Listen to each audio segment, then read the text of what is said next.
Hey, how you doing? This is SEIJIHITO here to bring you the news. Now, at the moment, I'm currently just trying to do some stuff in the background.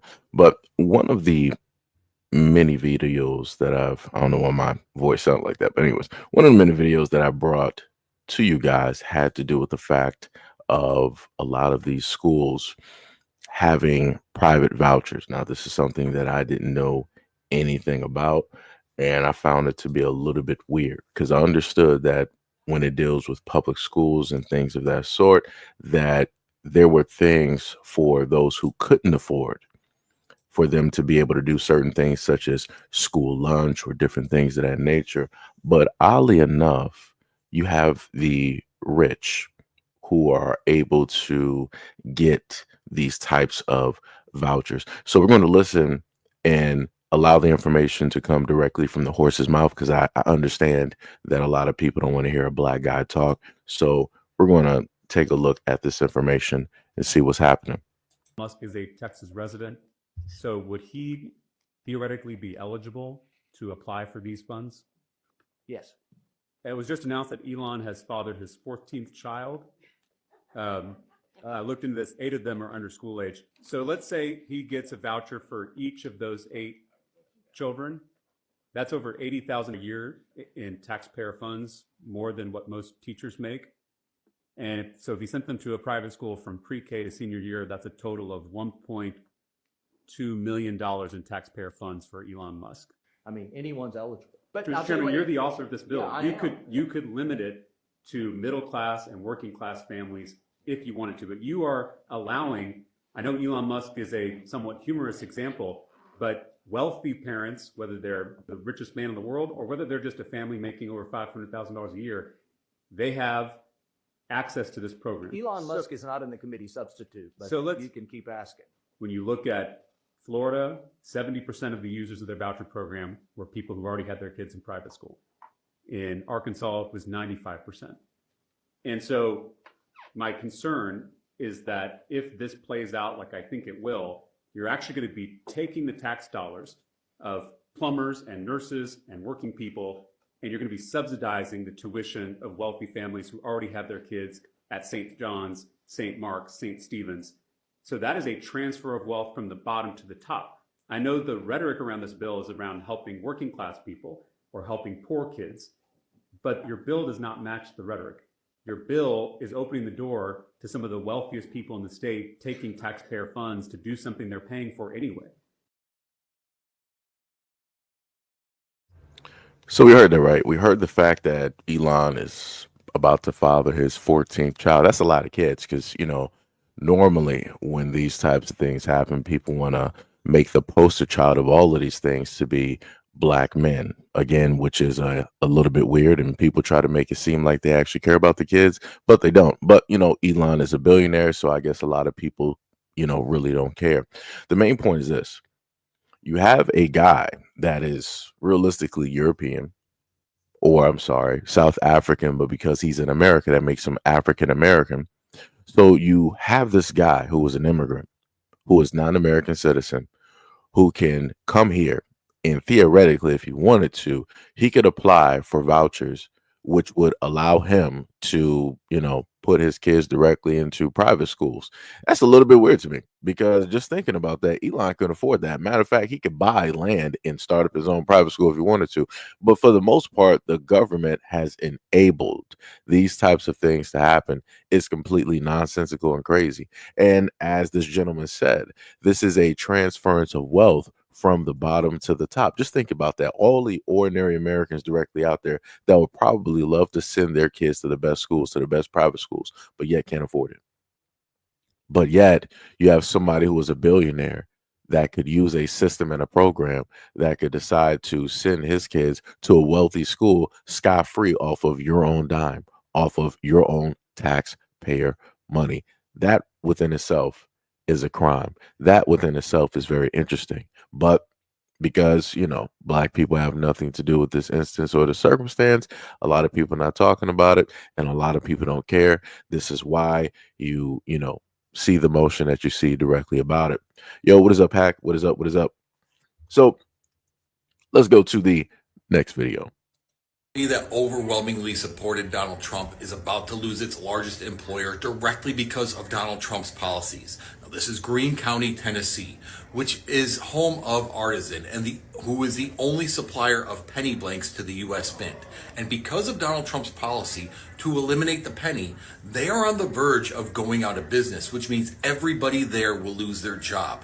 Now, there's a trickle-down effect because the people that work there make the money to keep the other businesses in the county in operation. Now, they are begging Donald Trump, please, to reconsider this decision to eliminate the penny, but Donald Trump isn't listening. And once again, we find people that supported Donald Trump that are feeling the effects of his policies, that are starting to feel the hurt, and I could not be happier for them. This is what they deserve. We're all going to be in the find out phase, but it does put a little bit of a smile on my face that the people who were warned, the people who should have been able to see who he was, are feeling it first.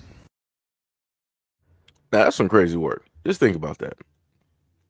You got these people down south that are, go MAGA, go make America great. 2024, Trump's going to be back in office, right? Having all of these flags, everything like that. And amazingly enough, they end up winning, right? They got exactly what it is that they wanted at the end of the day, which is great, right? Congratulations. Congratulations. But then the same person that you voted for is the same person who is now getting rid of one of your main important jobs in your area, which is now going to inevitably leave a lot of you guys destitute, which is going to horribly affect the economy directly within said area. And why is it that you don't hear a lot of the MAGA supporters talking about this?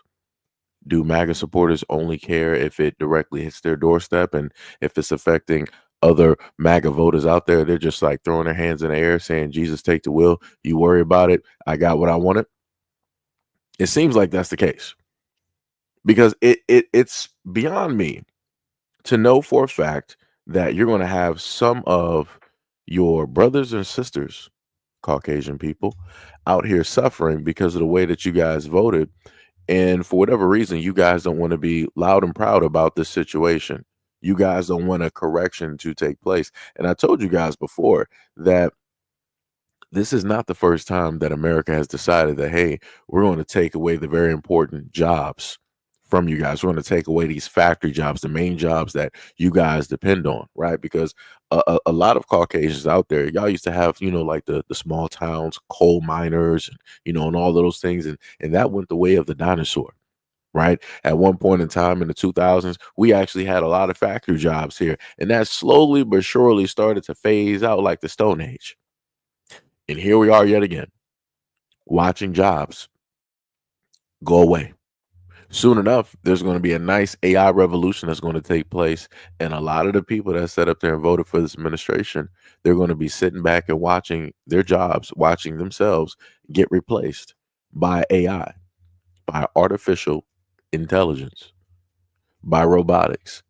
And I've been sitting by, monitoring and watching this takes place. I've been watching a lot of these robotic companies create these robotic skeletons that are pretty amazing in their movement and what it is that they are able to do. Again, slowly but surely, just like in a lot of these Amazon facilities and or factories, how they got robots doing the heavy lifting instead of having somebody else in a machine do it.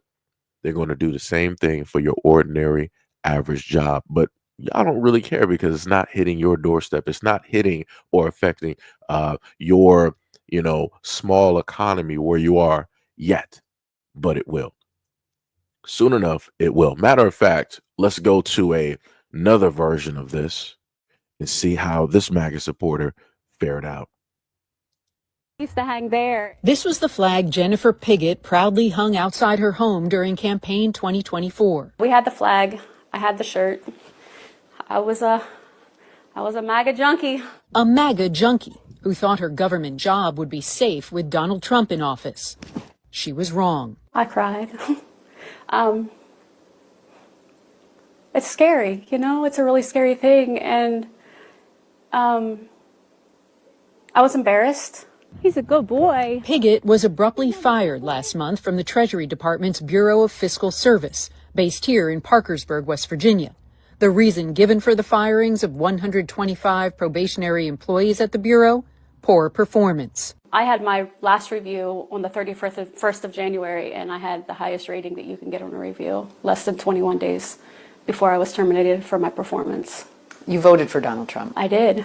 Do you regret that vote? Yes, I do. To cut the knees out of the working class Americans just doesn't make sense to me. I expected more from President Donald Trump. Since speaking out, Piggott says she's received death threats and her home has been egged. This woman asked us not to show her face for fear of retribution. She recently retired from the Bureau of Fiscal Service because she was afraid of losing her health insurance if she was fired. She also voted for Trump. Would you still have supported him? I'm not sure that I would have. The way that it's been done, I'm for balancing the budget, that type of thing, but not in this context. It's just not right. Earlier this month, a federal judge ordered half a dozen federal agencies to immediately offer thousands of probationary employees their jobs back. But this week, the Trump administration asked the Supreme Court to put that judge's ruling on hold and stop those employees from returning to work. Eric Engel is a representative for the National Treasury Employees Union. They are fully reinstated, all 125 of them. They are on paid admin leave. Now they're getting paid for not doing their job. So did the government really save any money here? Not at all. No. That's not. I personally don't believe that was ever the point, but they're not saving any money from these probationary and trial period employee firings. This has nothing to do with eliminating waste, fraud, and abuse. The Bureau of Fiscal Service employs more than 2,000 people here in Parkersburg. People we spoke with told us it's considered the place to work. Jobs at the Bureau are hard to come by, and people have always believed it was one of the most stable employers. Rhonda Bragg is another probationary employee who was fired from the Bureau. She didn't vote for Trump because she feared something like this might happen. A lot of people who voted for Donald Trump lost their jobs now. What do you think about that? What do you want to say to them? You know, at first I wanted to say, when all this happens, you deserved it. At the same time, they're in the same spot that I am. And I honestly don't think any of us deserved it. It's not even $50,000 a year. You know, it's not that much money. I'm blue collar just like the rest of them in this valley. In a statement regarding the reinstated employees, a spokesperson for the Treasury Department told us they are weighing how best to consider their performance, Treasury's operational needs, and the Trump administration's government-wide effort to increase efficiency. Come here, baby. That's hardly any consolation to Jennifer Piggott and her family. If you could say anything to President Trump now, what would you say? I expected better from you. I really did. I expected that you would do what was right and cut waste and fraud and all of those things that you promised us before we elected you in office, but you're not doing that. You're creating a disaster, and I don't know what America's going to look like if this continues. Diabolical work. Look at that. That woman, let me just try to scroll back, right? Right, she called herself a MAGA junkie, right? That's her with her flag that was standing proudly outside of her home. A person that was employed at one moment in time in the government, and as soon as Trump was in office, the first thing he did was cut her job, got her directly up out of there. And she wasn't able to pay her bills. She didn't have no money coming in. And then they turned around. It was like, we're going to put you guys on paid administrative leave. And then after that, Trump was like, we're going to hold off on what it is that judge stated. We're going to figure this out. We're going to look at this. We're going to see what's actually happening, what's really going on. Ooh, diabolical work. Diabolical work.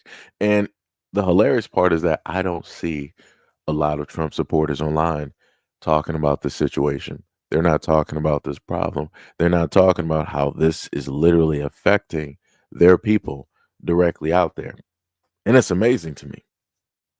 It is 100% amazing to me. So not only do you have people in small areas being affected because potentially their factory jobs, of which their community depends on, can be taken away, But then you have people who are literally in the government who voted for Trump having their jobs taken away. Ooh wee. Look at that. Interesting. Diabolical work. And not only that, you also have rich people, the wealthy, who are able to, for all intents and purposes, get a type of handout or welfare when it deals with private schools, even though we know that the rich and the wealthy can easily afford to send their kids to a private school, if not just build one themselves, right? But yet they're able to do it, and ordinary people who voted for Trump are not able to do it. Interesting work. Shout out to Elon and his 14 kids, though. Shout out to Elon. He got that. He got that. But which one do I want to go for? Matter of fact, let me go the immigrant route. Let me go the immigrant route. I wanted to save this video a little bit for last, but I feel like I should showcase this video due to the fact that we're talking about, Trump and people who support Trump and everything like that, and how it is that they tend to act, right? So let's just take a listen to this video. Don't touch. Yeah, don't be calling me, man. I'll call you too, you illegal immigrant. There's a legal immigrant right here. Everything okay, guys? All right. Yeah, this guy is an illegal immigrant. Okay, can we de-escalate this, please? Yeah, this is an illegal immigrant, and he shouldn't belong in this country. Yes. He's from Colombia. He's Can you pay? bringing Please? drugs. He's fucking bringing drugs into my country. Nobody gives a shit. Just pay. Yeah, here. Go outside, man. He just cut me out. All right, we'll see what's up. See, huh? What's that? This is my town, bro. You're like We don't want no Colombians in here with the drugs. Right? We What want no you illegal do? immigrants in here, man. Right? What We you want make? no immigrants here, man. What, That's how I was here before you. I was here what before you, make, man. dude? All right? You got $18. Yeah, I'm a very example, exactly. And we don't want no illegal immigrants around here. Yes. You are. Yes, ma'am. Thank you. That's right. I don't want no Colombians around here. Hey, these people. Take away, man. These illegal immigrants, man. Let's go. Fuck these fucking illegal immigrants, man. That's some diabolical work there, right? So we literally are seeing two immigrants, right? One person claiming that he's legal, while at the same time looking at another person who's just like him, trying to claim that he's illegal. But the one thing I noticed in this video, right? Looking at the complexion on this guy's arm, right? And he said that he's from Colombia, supposedly. I noticed that he's more melanated. He's darker complected, right? Versus the guy that we can clearly see here, which would be a white Hispanic. This also goes into the colorism aspect and the racism that I've talked about when it deals with a lot of Hispanics directly out here, and especially when I've brought up their own people talking about this from their own communities. They could be directly from South America, or they could be Mexican, whatever it is. There's a colorism and there is a racist aspect directly there that the greater majority don't want to focus on, try to correct, or try to fix. And you're able to see just a little bit of that here, where this guy's like, now his English is not the best. I'm going to sit up there and just state that it's not like he's speaking, clear as day. Pronunciations are to the T. That's not what we're hearing. It almost sounds as if he just got, off the boat maybe a few years back, but he took a little bit more care to try to, speak a little bit more English than other people directly out here. Still doesn't mean that he is legal just because he says it on video. Like I said, it's 100% crazy to me. And to magically have a supposed problem or issue with the person in line, because more than likely the darker complected gentleman, he started filming because the lighter skinned one decided that he wanted to start saying stuff in line. Because what I've noticed is that a lot of these white Hispanics who have voted for Trump, they tend to be real mouthy. They tend to be some of the loudest ones directly out there when it deals with other people. I've seen this happen when it deals with black people. They tend to be real mouthy and loud. I've seen this happen when it deals with darker complected individuals in their community. I've seen them when they want to be mouthy towards other immigrants. They could be African or whatnot. They tend to be some of the most mouthiest people directly out there.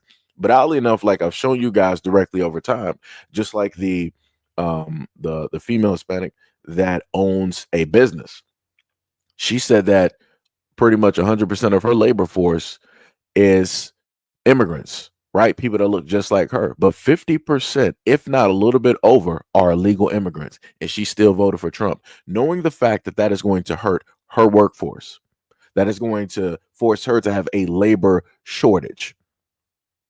Like I said, you can't help some people. Some people want to create their own situations and they think that everything is going to be okay when it's not.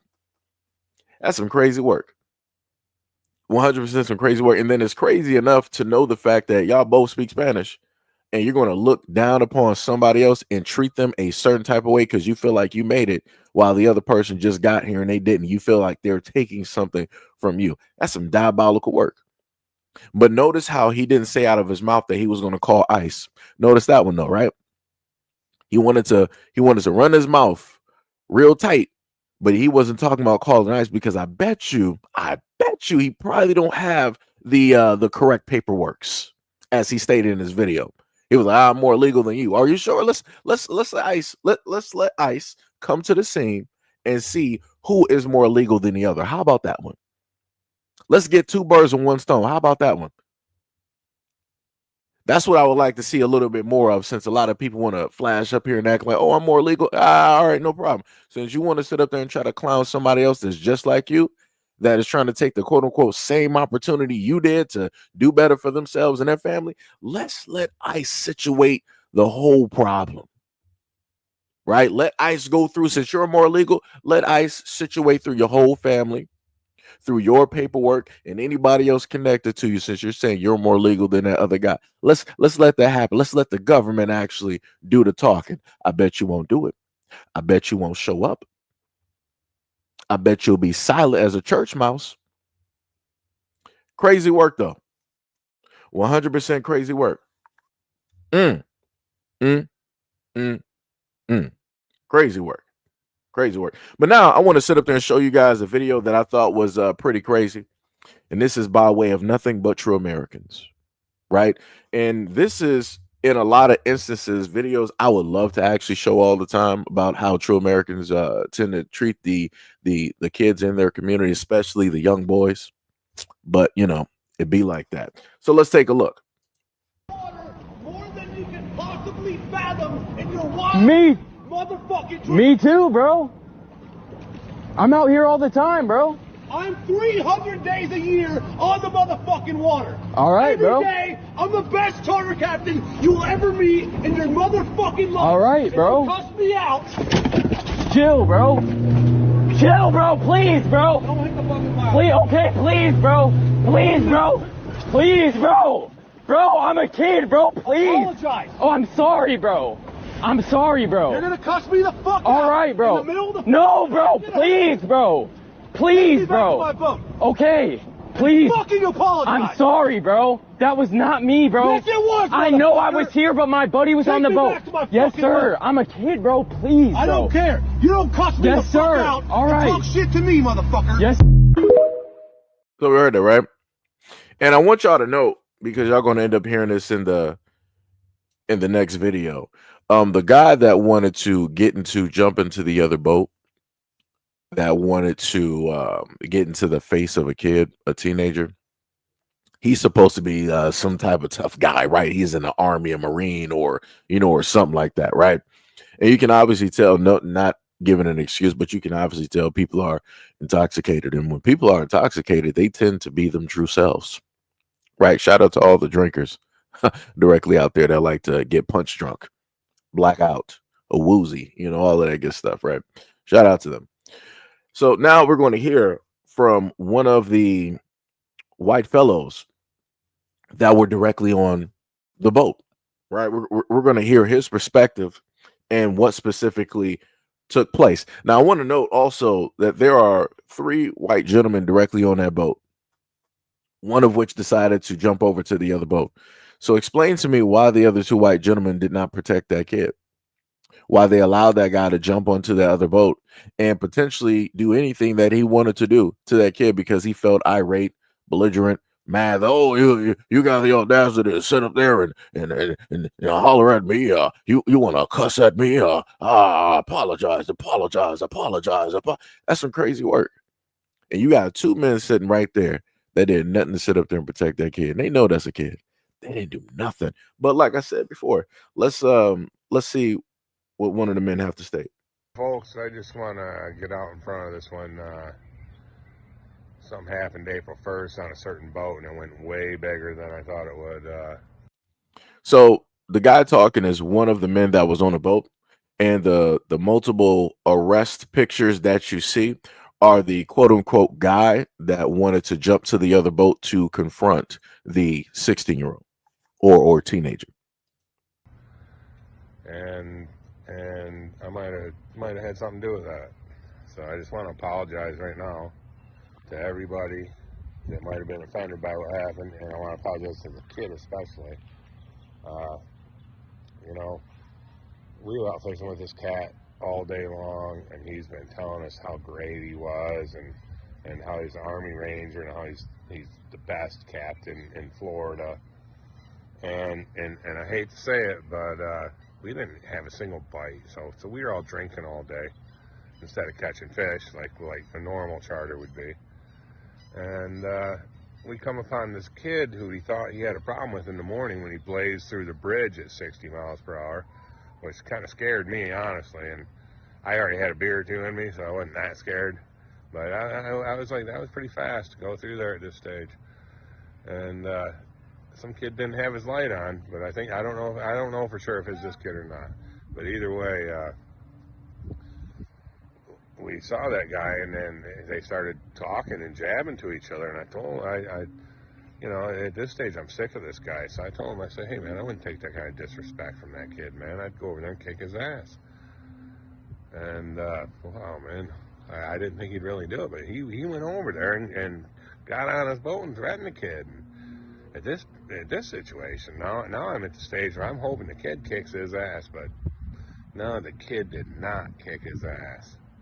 And now here we are, and everybody knows what happened, and I feel bad for telling him to go over there and do that. But it's like, why would you take advice from me? I've been drinking all day. He was drinking all day, but I'm not the guy you should be taking advice from. That's all I'm going to say.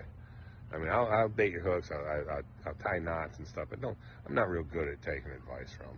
So that's on him. Okay, so don't y'all come after me about this. All right. So we just had this true American male honestly admit that, hey, the reason why this situation even happens because we were, we couldn't get the types of fish. So you were angry at the fish, right? God didn't just, open up the skies and it just started raining fish so that you could feel good about your egos and feel like you're the hunter and the gatherers that history told you that you were. Masters of the universe. You can just conquer and do anything that you want. Obviously, you can't conquer the sea. You thought that you were Namor, thought that you were what? Aquaman, thought that you could just telepathically just talk to the fish they were going to jump into the boat. Obviously, that didn't happen. So you drowned your sorrows directly into cases of beer. So while doing that, you had, from what I can assess, two boats, right? One with a younger individual that was stated to have been speeding. Again, we don't have any video of that, so we don't know because again, we're listening to some drunkards on the waters, right? So then magically, another boat comes by, and I guess that young man, ended up being mistaken, right, for the person that said whatever expletive that was stated towards another individual. And then this dummy decided to tell a drunkard, hey, I think you should go over there and show him what's what. You should put up your dukes, knock him out real quick, right? Give him a good 1-2, teach him a lesson.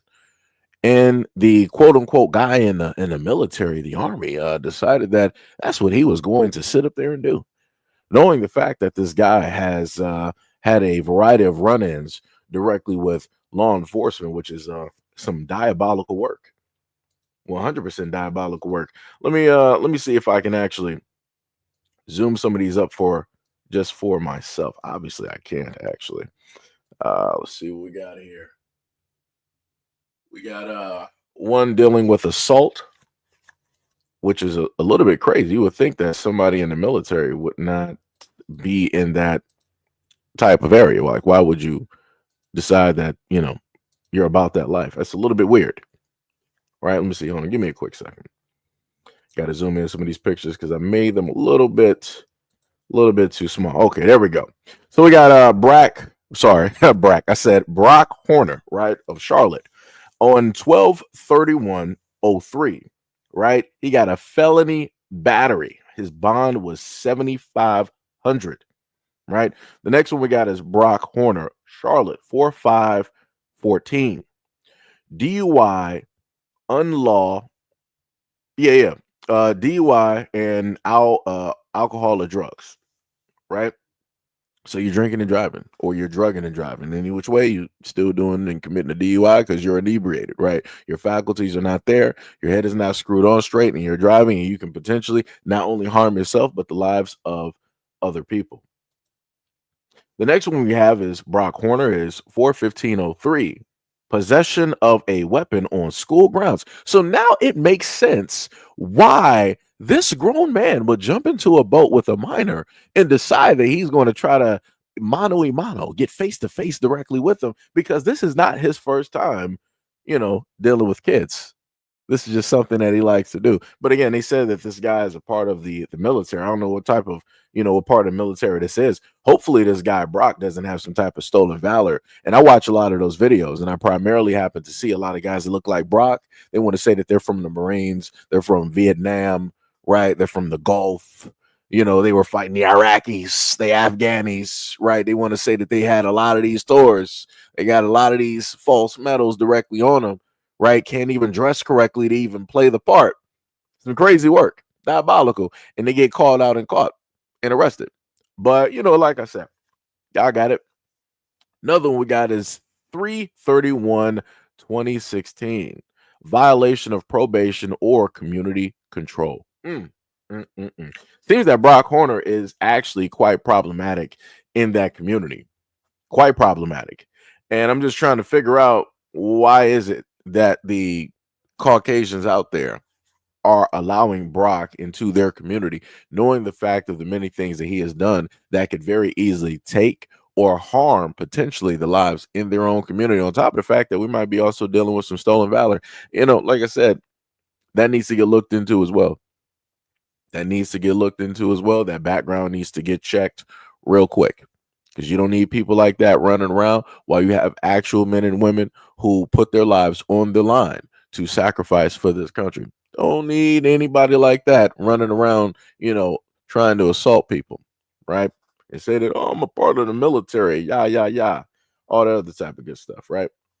So let's go to a beautiful one, since we're dealing with, high schoolers, right? We're dealing with adults being confronted when it deals with teens. If you don't know who this woman is, I brought this video up to you guys somewhere as a replay during this week, and I want to say I brought this up last week.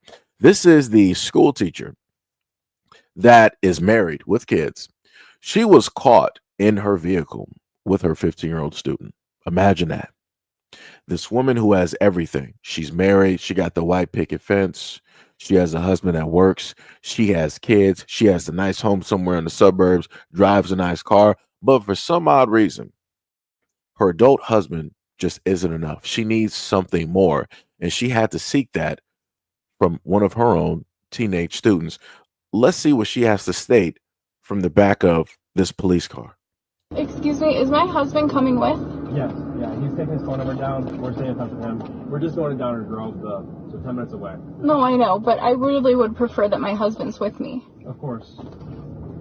Am I in trouble? Like, I'm so lost right now. I'm just going to put your seatbelt on. Unless you're able to reach it down there. Sure you don't want a tissue or something? I'm feeling I'm going to throw up. You want a bag? Yes, please. All right. Shauna, can you grab like a bag out of there? Hey, can you get like a bag just in case she gets nauseous? Yeah. I don't know, do we have any of those emesis bags like laying around the spot? I think it's something better than nothing. Or here, if you stay with her, I'll go grab it. Oh my god. What the fuck? Just kind of put it on the floor here, alright? Okay. A few paper towels in the floor here if you need it, alright? Okay, thank you. Now, on the longer version of this video, because certain things got cut out because she was trying to do a lot of hyperventilating and all of these things and yada, yada, yada. I didn't really have time to really try to go through that because I don't like the false acting that she was doing. And the craziest work is that, number one, I want y'all to understand that when she first was caught with the student in the car, they pulled up in somebody's driveway, obviously not hers. And the student was sitting directly in the front seat. She knew that she was going to have to go down to the police station. And she was like, okay, I'll willingly go down to the police station with you, but can he come with me?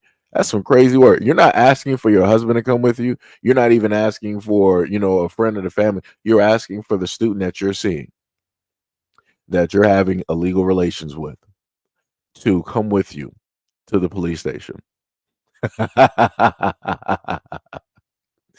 And then later, after she was getting arrested, and I want people to also understand that this woman was getting treated with kid gloves. From the time that they caught her with the student to the time they arrested her to her time in the back of this cop car, they treated her with so much care. They treated her with so much value, so much respect. Like I said, I've never seen anything like this in my life. I could have sworn she committed a crime by being with the student. But yet you're treating her as if she didn't do nothing wrong. You're like, oh my God, I think she might be hyperventilating. I think she may throw up. Let me sit up there and get you a bag. Man, just please, calm down. Hold yourself together. I'm going to run and sit up there and be a good little boy and go get you a bag. And matter of fact, we might even sit up there and get you some water and all this other. This is crazy. She's a criminal. She committed a crime. And you're making it seem like, you're just trying to bring her down there just to make sure that her identity, that she is who she says she is, because her identity was misused at a Walmart. This is some crazy work. So when I happen to state that a lot of white people out here in these communities don't actually care about the kids within their communities, I mean just that. Because I can look at videos like this of women like this literally being caught in the act, and how it is that their own police, their own people that look just like them, will treat them in these instances in this circumstance. And I promise you that she will not have to register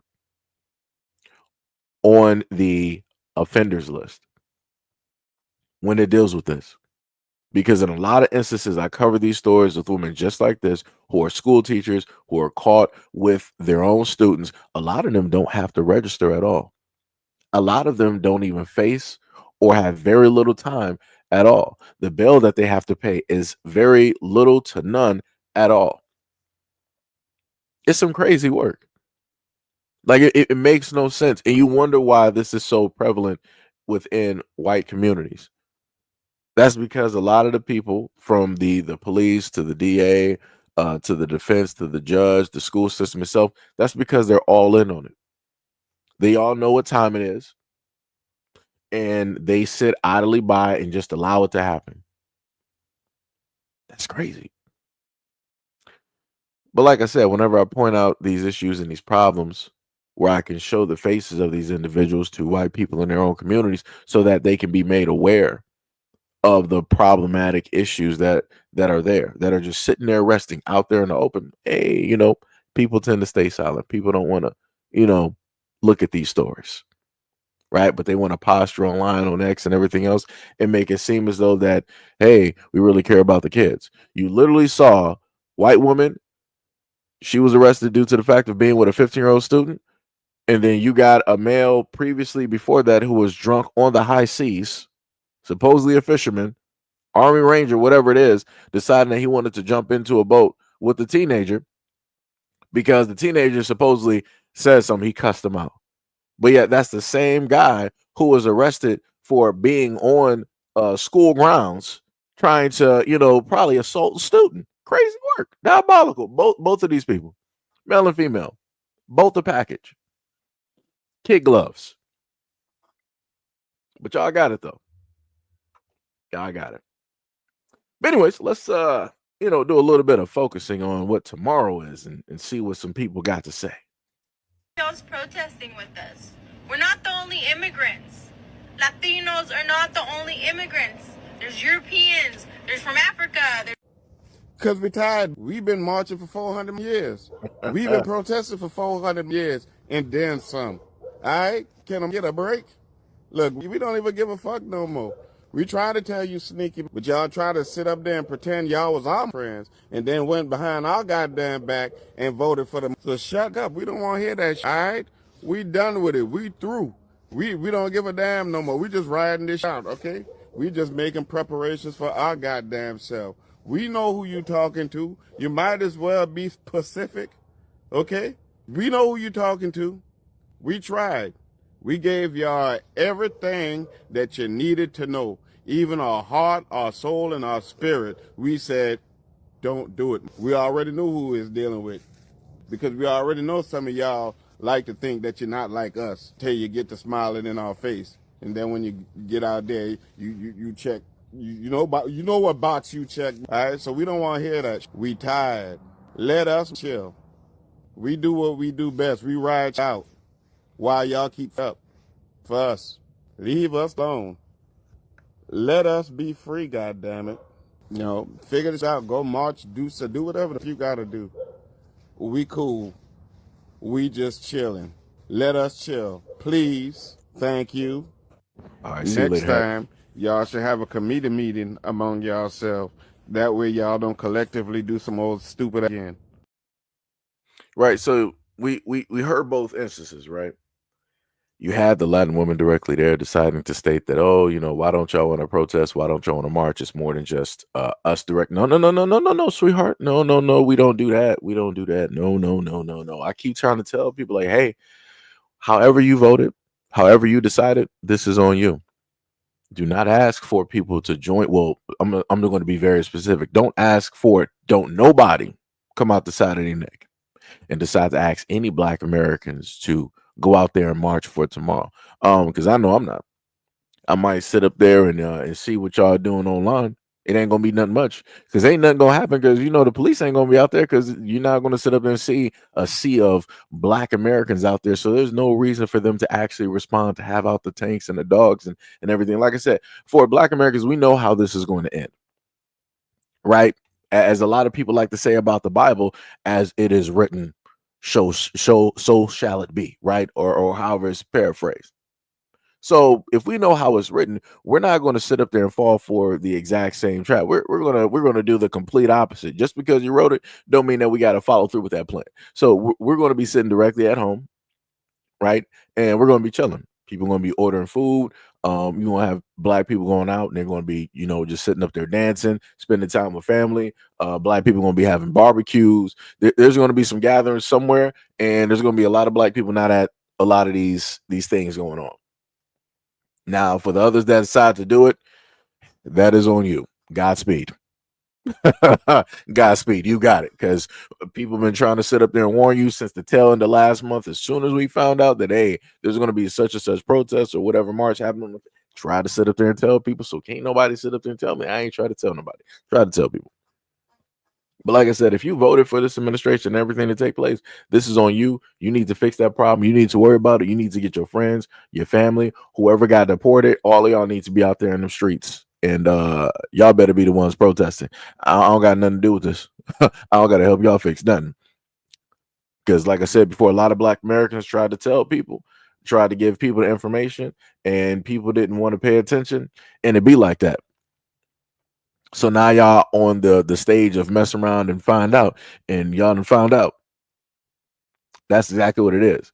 But because a lot of people can't deal with what it is that they caused, they want to try to bring other people into the situation so that they can share the problem. I'm not sharing none of this problem. Y'all got it. I got my own stuff to sit up there and worry about. I got my own people to sit up there and worry about. You better worry about and fix yours. Like I said, maybe they would have more protesters directly out there if they didn't vote to have them deported. If they didn't vote to have ICE come through there and start going through the homes and schools and everything like that, maybe they would actually have more support. Whoops. Look at that. See how that works out? Interesting. Diabolical work. Diabolical. So now we're going to go to a nifty little Karen video. It's going to be a little bit silent at the beginning. Had to, you know, get rid of the music and everything, but you're going to be able to see the totality of the instance of this Karen and what it is that she decided to do.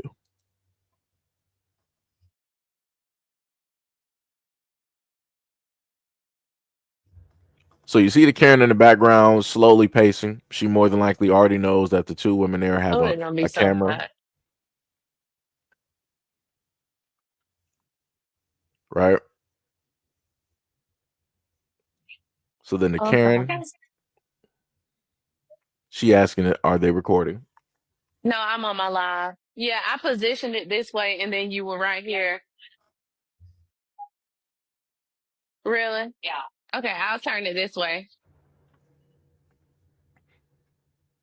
Really? Everybody's doing that. You know what? It's okay. I'll just move. I'll move. So let's just pay attention, right? So let me make sure I'm at the middle part, 47 seconds, right? So let me zoom this back, right? So the Karen decided she basically, from an angle, she could already see that more than likely they're filming, right? And she's acting like she's going to the rack to go pick up some weights or whatever she's doing, right? Just pacing back and forth, which again to me looks a little bit weird. It makes no sense. And then she decides to go off camera. And then when the black woman is then repositioning herself, I guess, for her stretch, this is when the Karen wants to step in and tries to tell her, like, yo, what are you doing? Are you recording? You're not supposed to be recording here. That's against the rules and the regulations and all of this other type of stuff. Right. And she was like, oh, I didn't know that. My bad. I can like re-angle the camera. And she was like, basically, no, that's no good. You're not supposed to be doing it. She was like, okay, no problem. I'll just move. So the moment of time she did that, the Karen got mad. Now, note, the black woman gave two different things, two different answers to how to correct the solution. Since the Karen had a problem, she could have repositioned the camera so that she's out of the frame. She was like, "Oh no. You're not supposed to be doing anything here." Yada yada yada. She was like, "Okay, fine, cool. So we'll just move to a different area where you're not located." She was like, "Whatever. I'm going to go get the manager." So let's continue. Yeah, no problem. Yeah, we got some Karens this morning. Good morning. Oh, thank you. Okay, I'll talk to him. I got you. So is he coming over here? Right behind me. You want to move to the other side? You want to move to the other side? Okay, guys, we're going to move to the other side. But one thing I won't do is let people like ruin my energy. Like I can react totally different, but I just, I just prefer to move instead because I'm not finna do this. And the other thing I want to note too is that I've seen this over the years, especially I've seen videos like this happen to black women continuously, and it's by way of white women. And white women, from what I can assess or understand, are supposed to be, or were supposed to be up until this election, were supposed to be the allies of black women. So I'm like, if you're an ally of black women, why would you yourself as a woman decide that you want to have this type of negative reaction as if somebody's really affecting you or doing something wrong or is trying to harm you? Right? Those two black women weren't bothering nobody. They weren't being loud. They weren't being boisterous or having an attitude or being the stereotypes that people like to believe in. Right? They were cool, calm, and collected. The one black woman directly to the right side of the screen, she wasn't saying nothing. She was just like looking at the camera in the chat, and she was just busy stretching. The other lady was the one that was pretty much talking, and again, she was in a pleasant tone. She was in a nice tone. There was nothing like of aggressive, type of thing. It wasn't like she was trying to like boss up, getting the white woman's face and be like, "Yo, what you gonna do? We're about to have it out." It wasn't none of that, right? But you saw, no matter how it is that the black woman came directly to her, you saw what the reaction was, right? You saw the little bit of aggression and microaggressions that the Karen was sitting up there giving. And this is why I simply stated before that how could you have, quote unquote, these women as allies when they do this to you on an everyday basis? They do this to you in corporate. They do this to you in grocery stores, right? Just out on the street, in the gym, in restaurants, wherever that they can just so happen to be, things like this will take place and happen. And like I said before, if that white woman was really trying to work out, she would have been working out. She would have been working out. She would have been, oh, let me sit up there and pace back and forth real quick. Oh, I spot some Negroes with a camera. Time for me to get my Karen on, right? I'm about to go get the manager. That's the classic Karen. That is the classic Karen. That is some crazy work. The next step for her to do, being a Karen, being a white woman that she is to call the police. The reason that she didn't call the police is because those are women and those are not black men. If those are black men, she would have called the police and the manager. That's the situation that you would have seen. That's the situation. Like I said before, shout out to the black women there for keeping their composure when dealing with this woman, and how it is that she decided she wanted to act and behave. Because like I said before, she could have just simply minded her business. She could have just minded her business, did her workout. Nobody was bothering her, but she decided that she wanted to cause a problem where there wasn't a problem. I wonder if this would have happened if the races were on the other foot. I guess we'll never know. But let's continue to a little bit of a different video here, and this is something that I've talked about before. This one is going to be a little bit interesting. This is dealing with a star who ended up getting somebody pregnant, even though he notified her that he wasn't trying to, be no father. He would even pay for, whatnot or whatever to basically happen to be done. The woman decided that, oh no, I'm not doing none of that. I'm going to sit up there and still have, this child and yada, yada, yada, XYZ and all this other type of stuff. So my main thing is that I've commonly stated before, it doesn't matter what a man states. It's always going to fall on the realm of my body, my choice. And the woman will always have the first and the final say so, no matter what is taking place, and or, happening. Right. So let's just take a look and a listen to what this woman has to state about the situation. Right. Let me try to zoom this in for you guys so you can clearly see the beauty that is here. Right. I've also come to realization that there are just certain allegations that I will never, ever beat with you guys. I came into this situation with the status because I have a child by a very successful artist, right? Let me just freeze it right there. I just want people to pay attention to the part that she says she came into a situation. Right? Not that she met a person, not that she loved a person, not that she was in a heavy relationship and it was going to go somewhere. She came into a situation because she got impregnated. She laid up unprotected and got pregnant by an artist. That is her status. Right? So AKA, she's the type to lay up with rich dudes, guys who got money, start having babies, and this is her way to fame. Nothing of college, nothing of being an entrepreneur, nothing of being able to, make and substantiate like a fortune or whatnot or whatever for yourself. It's just simply, hey, I look a certain type of way. I'm going to lay up with these dudes. I'm going to have unprotected relations. I'm going to have this child, and I'm going to be having, $1,000 checks, off of nothing. Let's continue. From then, I'm viewed as a certain type of woman because I'm beautiful and I have a nice body. And normally women like that attract a certain caliber of men, which is also not my fault. And now that I am in yet another situation where I now have a child with another successful man, there is no telling you guys that I'm not a gold digger. She said, I'm in another situation. So I just want people to understand that she is basically stating to everybody here that she willingly walked into this.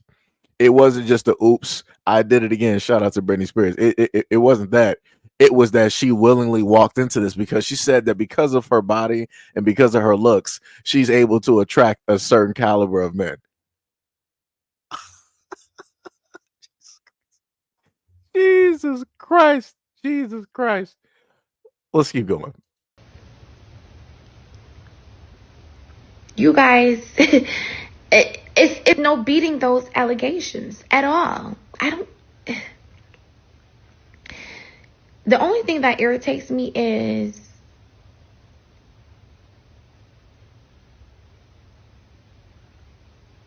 I read comments that say, oh, you're a gold digger, or you kept the baby for a check.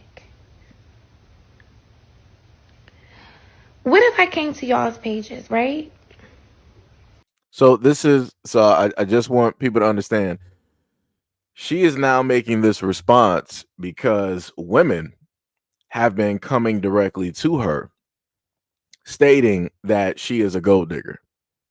Even though she clearly obviously stated that herself, that she ended up in this situation, right? She just happened upon a situation. Again, she didn't state that these were relationships, that she was engaged, that she knew these guys for a long time. It was pretty much a hit and run, and this is the end result, right? But like I said, she attracts a different caliber of men, and she's going to clearly tell women what the difference directly is. Hold on, let me just clear something up real quick. That is actually a woman. I'm not sure where you got trans directly from. In the video, like I said, I can disagree with somebody all day long, but I'm not sure where you specifically got that from. And the other issue that I have is primarily whenever people say things like this, they want to say this when it deals with women who are melanated, black women, things of that nature. I'm like, it's a little bit weird because I don't really happen to see people leave comments like that when it deals with like white women, Asian women, and so on and so on and so on. A little bit weird, but if that's what you're fixated on, hey, there's you can go over there to Thailand. They got you. They'll hold you down real quick. But let's continue. And I compared the men that you have children with to the men that I have children with. And I said, you were digging for poverty when you picked him to be your baby daddy, weren't you? Oh, you kept that baby for an extra income tax credit, didn't you? Ooh. Or you kept that baby for a couple extra $100 in food stamps, didn't you? Jesus. Or you kept that baby for an extra Section 8 voucher. Is that why you kept your baby? Now, if that was triggering, that's how I feel every time somebody says, do you even love that baby? You kept that baby for a check. So now, after we're able to fully hear, we can clearly hear that she was talking to black women. Everything that she stated, she geared that towards black women. That's some crazy work. That is some crazy work. No, Tippy, I just want to be very clear. I didn't say that the basketball star is innocent, right? Matter of fact, I put it to you like this: the basketball star did one of the best moves that I ever seen any man on this planet actually make, right? And this is why I have this at the bottom of the screen. I got to zoom this in for myself, right? Let me see if it'll let me. Wait, it won't let me do it. What's going on? Well, let me see. Maybe I gotta. Yeah, I don't know why I can't zoom this in, but basically it says that NBA star Anthony Edwards made a historic move by paying $1 million in child support all at once, covering 18 years worth of payments. Genius. When that man basically told her from the jump that he would basically, pay for her to do whatever she needs to, sit up there and do. Of course, I gotta kind of, monitor my wordings on that, but y'all know what I mean, right? Go have a nice little doctor's visits or whatnot, whatever. She opted not to do it. When he specifically told her, yo, I ain't trying to be no father and all this other type of stuff, she was like, it don't matter. I'm going to have this kid regardless. So he was like, oh, I got you, no problem. I see what you're trying to do. Let me handle this real quick. 18 years worth of child support payments right there. If you blow through that, you blow through it. Now what? And guess what? She can't go back to court. She got that smooth 1M directly in her bank account. She's automatically a millionaire just off of one kid. He slid that directly over to the plate. Because let me tell you, I found out later that he's going to, I think the contract that he got is like 250 million. So I understand why she decided to have unprotected relations with him, because I promise you, she wouldn't be doing this with any ordinary broke dude. She wouldn't be doing this with some dude that's bringing in, you know, a couple grand a month, you know, a standard issue job. Let's say like the brother's bringing in like 3 to 4. Nah. She ain't having unprotected relations with that brother. Like, nah. She's going to look at him as broke. But this brother right here, who has a contract of 250 M's, plus on top of that, I think he's supposed to be reaching like his max or his cap. I think it's going to be like 260. I think next year or something or other, right? I'm trying to go by, you know, what I read off a day or so ago. I understood why she wanted to keep that kid, because she thought that she was going to have that forever money, where as soon as she had that kid, then she could sit up there and re-up. She was going to try to get, probably for one child, she was probably going to try to get about 40 or 50 or 60K, maybe even 100K a month. That's what she was going to try to do. But because he got the money, he was like, yo, I ain't about to be dealing with this, because I already told you what it was. I ain't even trying to be in this kid's life. You already knew from the jump. No problem. We're going to sit up there and just pass that along to you. Make it do what it do. Fix that up for you, because you ain't about to be rolling back here trying to make no turns and trying to re-up and trying to, you know, take money direct. That's a smart move. I respect it. I respect it. I respect it.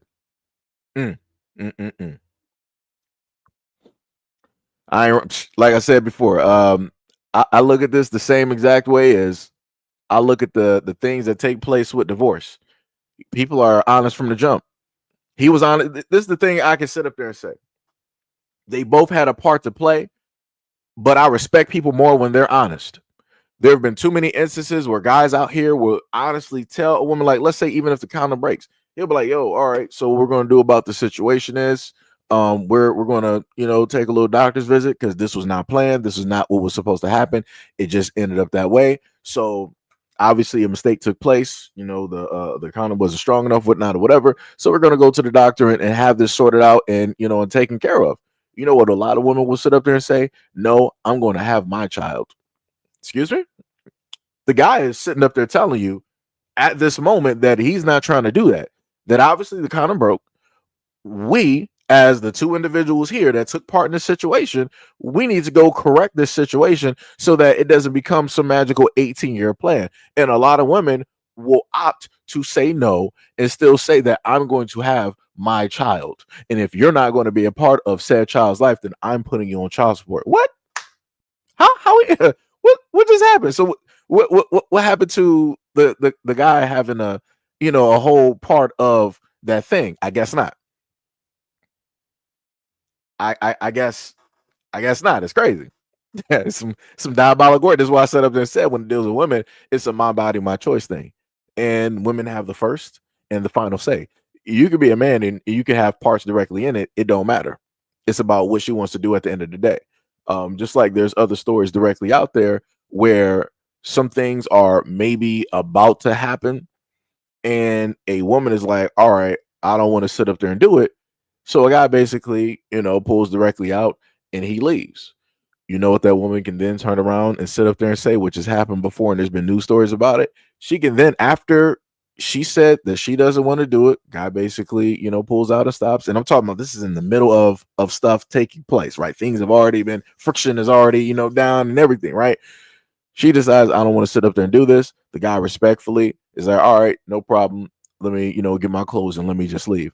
The woman can then turn around, go to the police station and say that this guy assaulted her.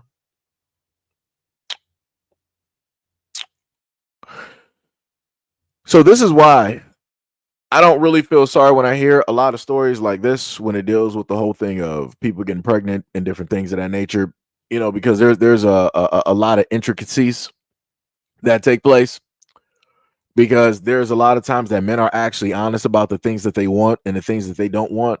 And it doesn't matter what a guy has to say, because guess what? Judge, jury, and executioner is the woman at the end of the day. So it's like I don't know. I don't know what people want me to do with that one. It's just it's tough. It's crazy. It's diabolical. Crazy work though. Crazy work though. But yeah. But like I said, and that's her at the bottom, right? She is probably all done up by way, not by of God, but by way of the medical doctors directly out there that help to sculpt her body. Right. And again, she's using what it is that she got in order to make money. Be like that. But like I said, I just wish that people would actually be honest. You have women out here that will literally state that, hey, they only specifically go after guys that got money. I have no problem with that, champ. Go out there and do you. You know what it is, and everybody else know what it is. You're honest about it. You got other guys out here that sit up there and say that they are completely fine being with women who are chasing money. All right, go out there and do you. No problems. No problems. Like I said, I have a problem when I'm dealing with people that are lying about the situation. She's lying about the situation. She's trying to make it seem like she's this type of woman. She ain't. How you end up in the same situation twice? Because the main thing that I set up there and stated before to a lot of people is that at the end of the day, you have to be the one as a grown adult to take care of your body. It is not up to another person to take care of you. You got to be the one that loves you more than anybody else. At the end of the day, she made the decision that she wanted to put her body through 9 months and potentially losing her life to have a child, of which the father clearly stated, I'm not going to be there. I don't want to be there. I'm not even trying to have a child. So what are we doing? She opted to put herself through that. That was stupid. That is 100. Nobody forced her to sit up there and have that child or go through 9 months. She decided to do that for herself because why? She saw the dollar signs. Because she only deals with guys who have money. That's some crazy work. That's some crazy work. Like I said before, I respect people who are actually honest about the situation and, what it is that they are, actually about.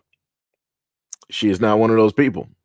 She is not one of those people. Matter of fact, going to the younger generation, and this is something that I've covered before. I'm going to let this bright young man basically speak on topics that I've said before, but I feel like it'll fall on deaf ears when I say it.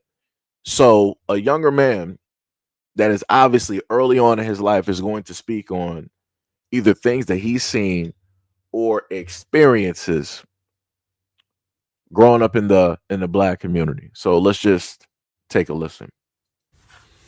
I don't see nobody talking about this topic, bro. And trigger warning right now, because this might come across a little rash or a little hasty. I don't really care because it needs to be said. And this conversation about the whole black man going to college thing, this is just turned into, I could tell exactly what it's turned into. It just turned into we're about to berate, degrade, and bash the black men parade. Just like I do all 7 days of the week, twice on Saturday because I got time. Look, bro, first of all, the reason why black men don't value or they just simply don't want to, y'all know that starts at home, right? Let's go ahead and act real quick, right? Let's go ahead and just start the scene. Jarquavius Marshawn Jones, sit your stupid down. That's how like 50 to 60% of black women are talking to their black sons. You look just like your damn daddy. That's how y'all be talking to y'all black sons, bro. And then y'all wondering why they're not emotional intelligent. Then you wonder why they grow up mad and angry. So then, what's your next outlet? You're going to put them in sports because you know that now they're 10, 11, 12, they're getting a little bit too big. Your little whooping's not doing nothing. So now you have to put them in a contact sport in order so they can try to emotionally regulate. Oh yeah, I'm about to put you in football. I'm about to put you in basketball. You need to get in some sports. That'd be the first thing that happens, bro. And I live that, bro. That's literally what happens. And then number two, Y'all act like going to school, like black women. Stop this whole classism superiority complex. Anybody can go to school if they are taught the right skills. The last 20, 30 years since the movie The Barbershop, since Tyler Perry's Why Did I Get Married, since all the little Medea plays, has been black women be independent, don't need no man. Black women go get your money, don't worry about no man, don't rely on no man out here. Don't rely on no man. That's what all Generation X and all the millennials told y'all. So y'all naturally grew up and y'all whole focus was, I ain't about to go to college or I'm about to become an esthetician, I'm about to do something, I'm about to get some money, and I'm about to get away from black men. The reason why y'all don't get targeted as much because y'all are not a threat. Look what happened to Malcolm X, unalived. Marcus Garvey, unalived. Bob Marley, unalived. MLK, unalived. Because when black men get education, we are a big threat. You know why? Because black men, we have the societal pressure to take our family with us, and we're not seen as valuable until we give back to the community. Black women, on the other hand, women in general, that's not a responsibility for y'all. Y'all are the weaker vessel and the more emotional vessel. So also y'all can get further while being more emotional and have less emotional regulation. Hence is why you see a black woman on a register or a black woman in places of customer service, and she can have the nastiest attitude. But if a black man of her same counterpart has their same attitude, he's not even getting, they're not taking him serious in an interview. He's not getting the job. So we actually have to try harder than everybody. And this conversation is proving exactly that. So, and then the third thing, these teachers since 2020 have been on this app telling you single black moms about how the black man's at reading and comprehension level is falling behind. Who are most of the single parents? Black women. So if we're going to sit up here and berate and bash black men, let's shed some light on the full story and what's really happening in that home. They're being woke up. Hurry up and get y'all up. Go to school. Da, da, da. That's how black men are being woken up. Yes, don't get me wrong. Yes, is it happening in the black women? Yes, are there black women who are jealous of their daughters? Absolutely. But at the end of the day, black men are going to harbor that a lot more because we're expected to help the same mom and the same granny, the same auntie, whoever we're staying with. We're required to turn around at 17 and 18 to help them. Also, black women, for women in general, it's acceptable for society, for socially acceptable for women to be broke. Black men have to have money. We have to have money. Men have to be able to provide. And if you're not providing, you're seen as broke, destitute. You're not worth my time. That's what y'all have been telling us. I'm just going to state at this moment, I'm just going to pause it here. This young man ain't missed. Even I myself, as a black man, growing up, I have literally seen within the community or even throughout the schools or even just hearing black mothers dealing with their sons out there in public, cussing their kids out, cussing their son out. Get your such and such directly over here. Yeah, you look just like your father. I can't sit up there and stand him. Y'all look so much alike. You get on my nerves just like he got on my nerves. I'm like, man, why would you say something like that? I'm like, why would you as a mother, knowing that you have a disdain or a loathing or a dislike for a man, why would you then want to pass that on to the son as if he got a choice or a type of pick in the matter? So because you can't reach the father and deliver this same animosity or energy to him because he's off doing whatever, you want to sit up there and give this to the next closest person, which is the son.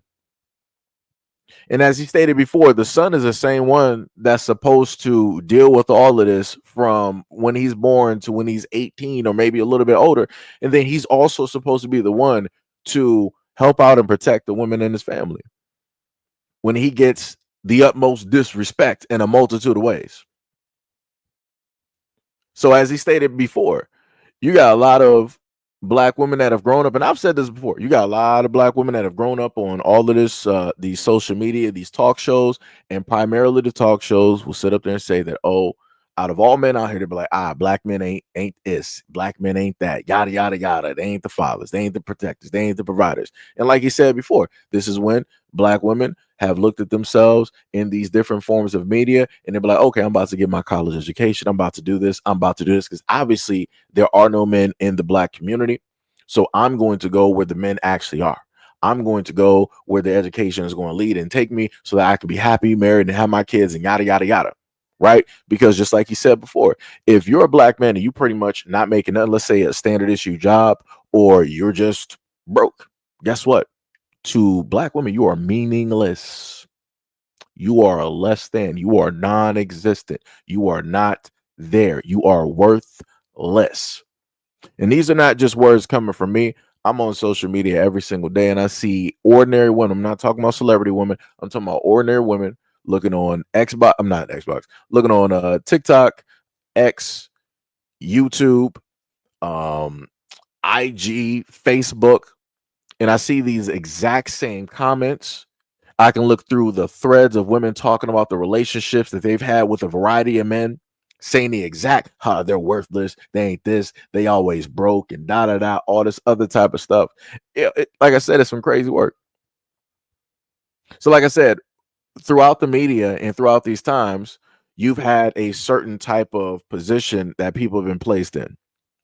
Black women, through media and everything else, have been pushed directly up. Black men have been pushed directly down, right? But nobody pays attention and nobody is looking at this because they're on the side of basically winning. They're on the side of looking great, looking good, all the time. Like I said before, somebody has to be the villain. Somebody has to be the villain. And this is why I've told you guys a multitude of times on this platform that I am a statistic, right? I'm the statistic that, people keep talking about, like, oh, single parent household. Yeah. But the one thing that my mother, my Black mother, never did, she never talked bad about my father. She never berated that man. She never talked negative. She never smeared his name. Matter of fact, none of the Black women in my family ever did that. Ever. Never heard a word, never heard a peep, nothing. So this is why I state, and I always look quite weird when I see Black women with their sons and I hear them say all of these things negatively about the father, even if he's there or not. But you're saying all of these things to this child. I'm like, you don't understand how that's going to impact that child, how that child is going to grow up, and then how they're going to perceive that other person by way of you because of what it is that you're saying and what it is that other people are saying. It's like, that's some crazy. But like I said, somebody has to be the villain. Somebody has to be the bad guy so that somebody can be the hero. And in a lot of instances, as stated, the same young Black men who go through all of this berating, who go through all of this negativity, are the same ones that are supposed to be there to take care of the same exact people who said all of these negative things directly to them. Because as a Black man, you're supposed to be what? A provider. You're supposed to be a protector for your community. But how do you protect a group of people in a community who have, in a sense, mentally have abused you in a variety of different ways? How do you try to come from that and do what it is that you're supposed to sit up there and do?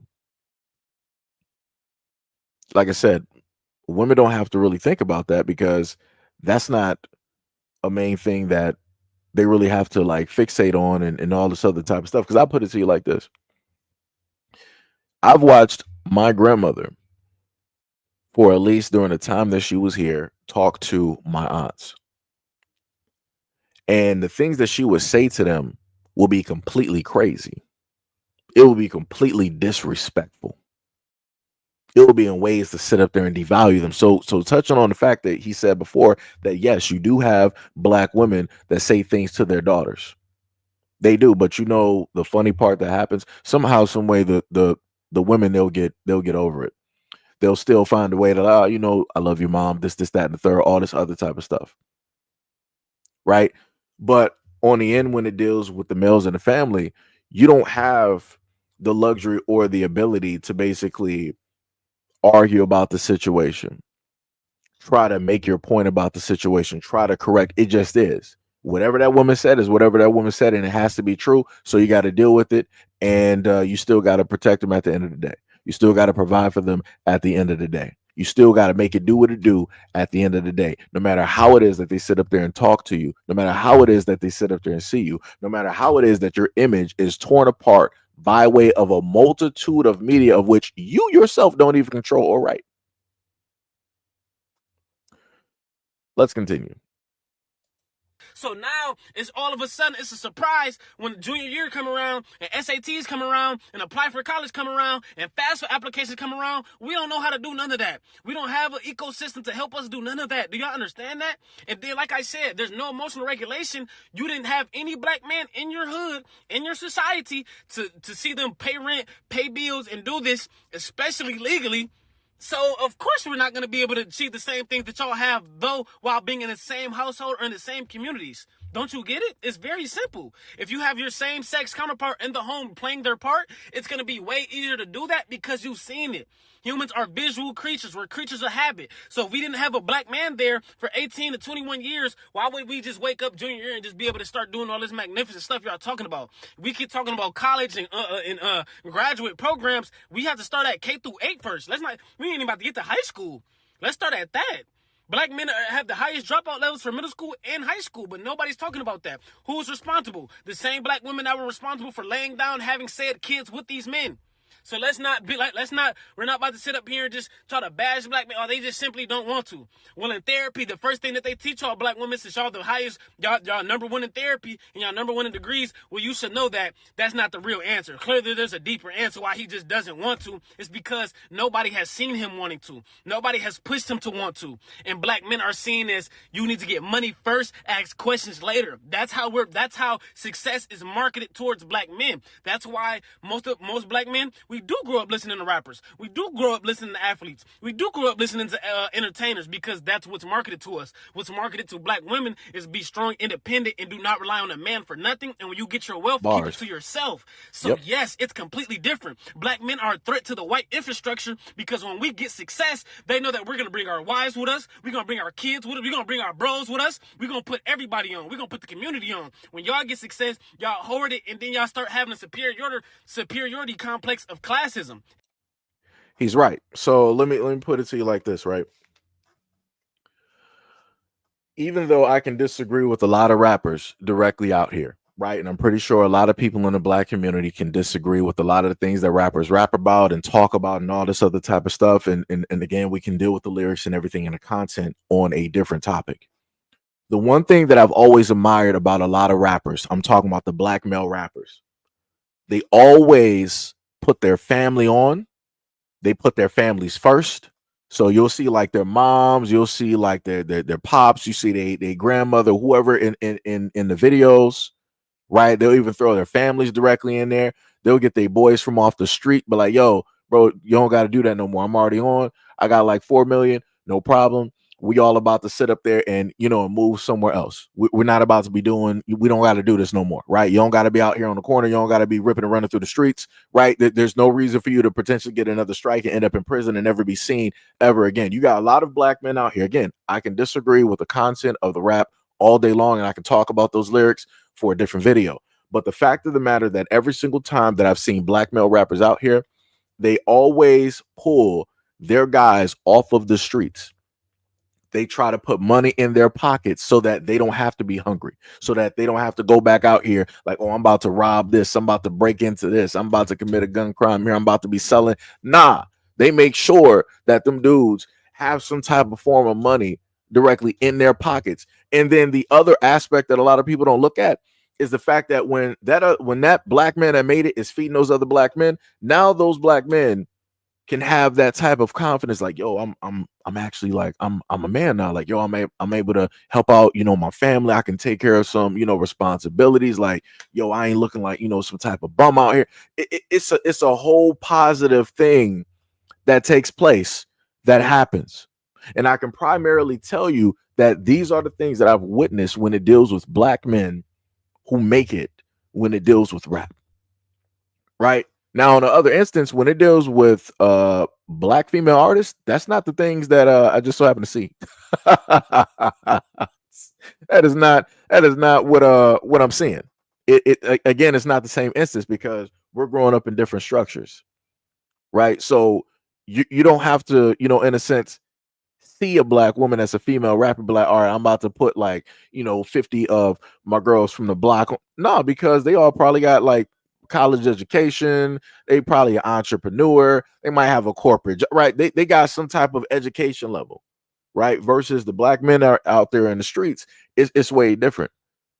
what society basically expects of black women is different versus what society expects of black men. When you look at black men and you look at society, bow, black men are criminals. Black men are in graveyards. Black men are shooting and running and murdering and doing, like I said, it's everything negative.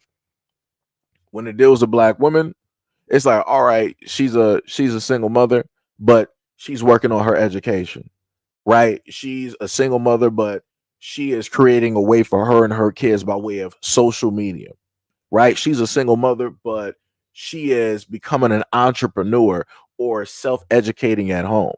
She is a single mother, but she's teaching her kids, from home instead of sending. There's always a silver lining. There's always a positive aspect, no matter the situation, right? When it deals with black women, because this goes back to what I stated before on how when it deals with the media, they will prop up one and they will destroy and bring down another.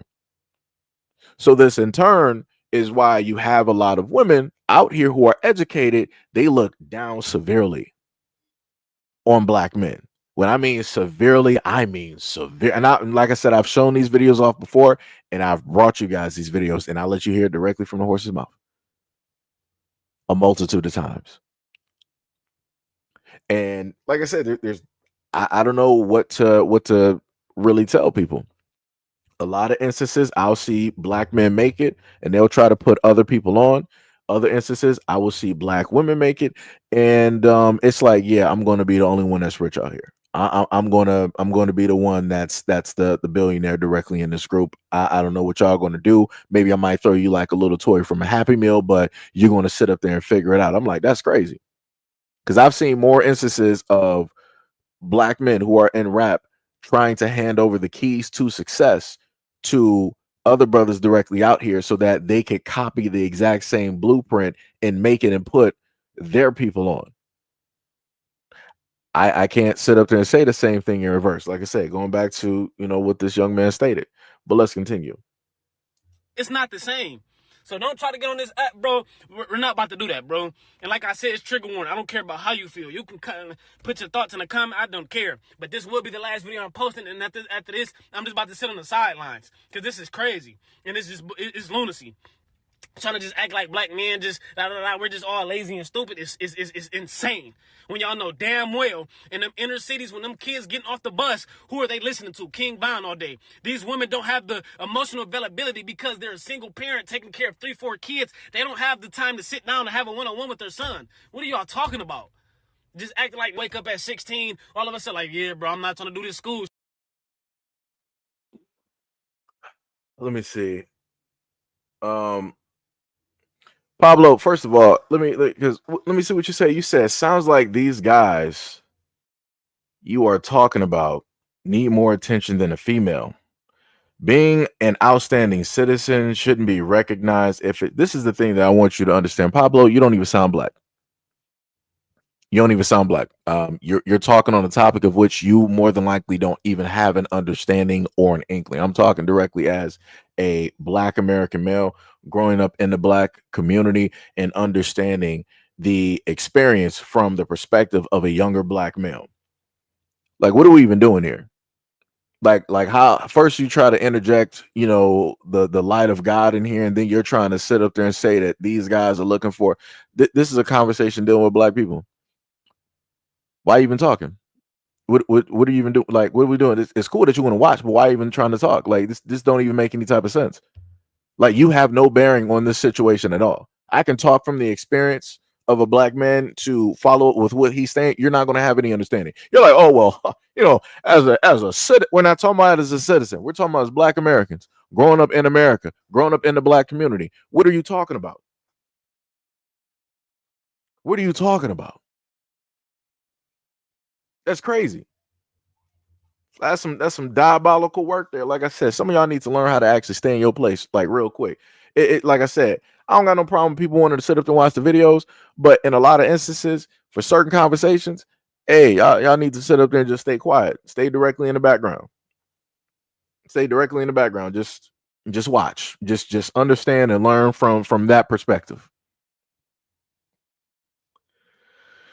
Somebody said, I think that the rant is failing to recognize that exclusively beautiful black women have the options regular looking black women don't, and a lot of black men treat black women who aren't the 9% terribly.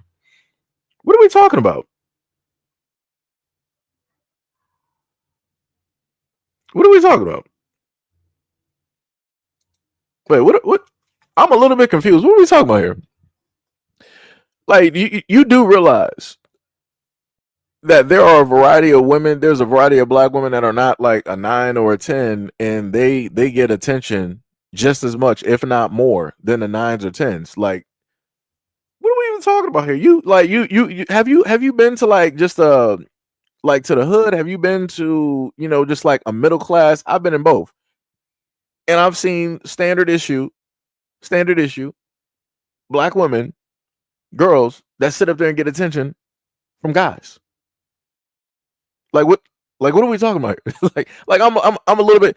If we're going to sit up there and do like try to do something, let's just sit up there and say that that when it deals with certain aspects of relationship that all right, black women may not fare that great, right? We can sit up there and say that, no problem.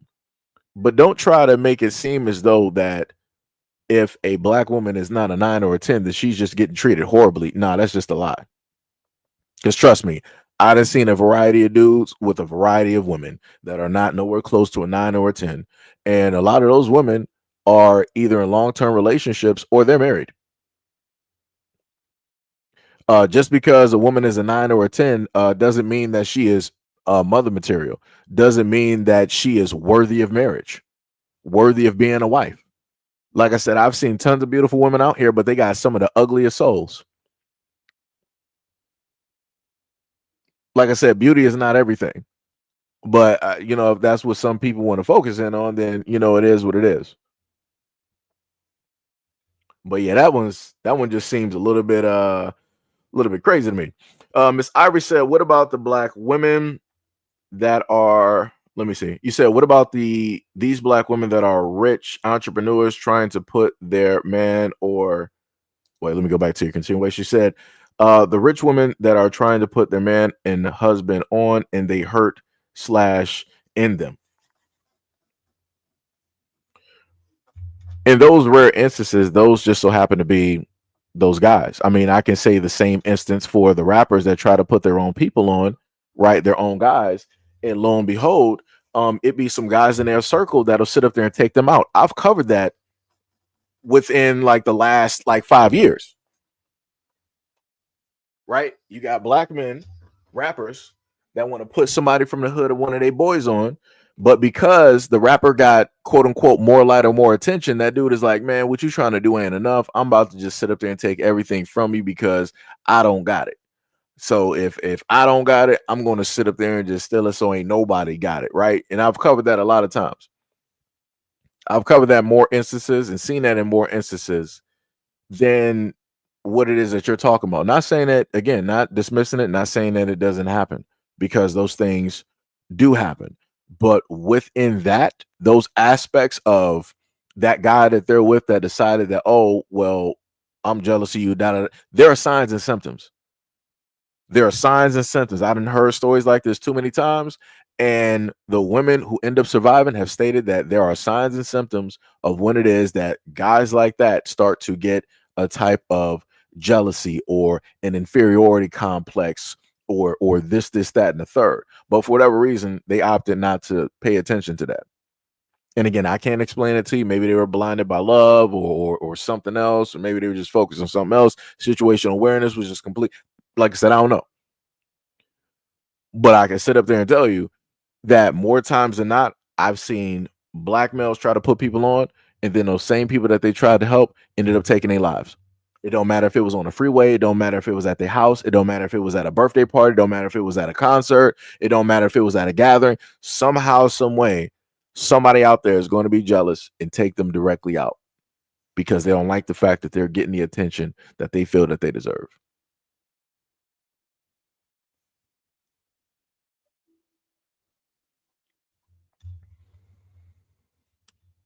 So yeah. Um,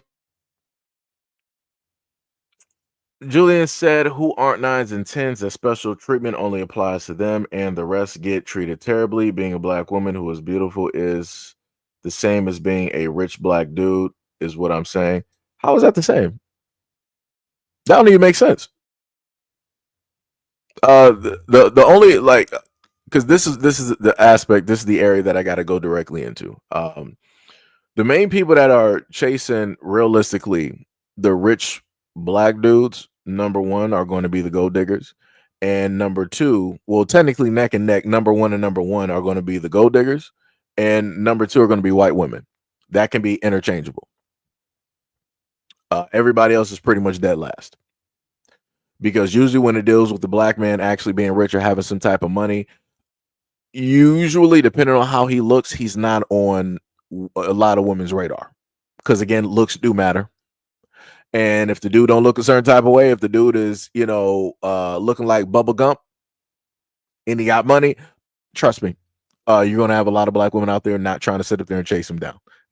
So it's not the same. And at the end of the day, a lot of those white women, they only want the black guy number one because of the fact that he's rich, and number two, they want him because of his DNA. So it's not even within the same bounds. And then number three, he's also figured as a threat because he's a rich black man with money, and the system or the powers that be don't specifically know which way that he's going to waver. So they're going to throw a couple of things directly at him to see where he is. If he decides to be with a white girl or a girl that's mixed, it's like, okay, he's docile, he's fine, no problem. We can sit up there and manage. We can deal with him, no problem. He's pretty much under control. If he's by himself, it's a hyper concern. If he's end up being with a black woman, that's a universal concern.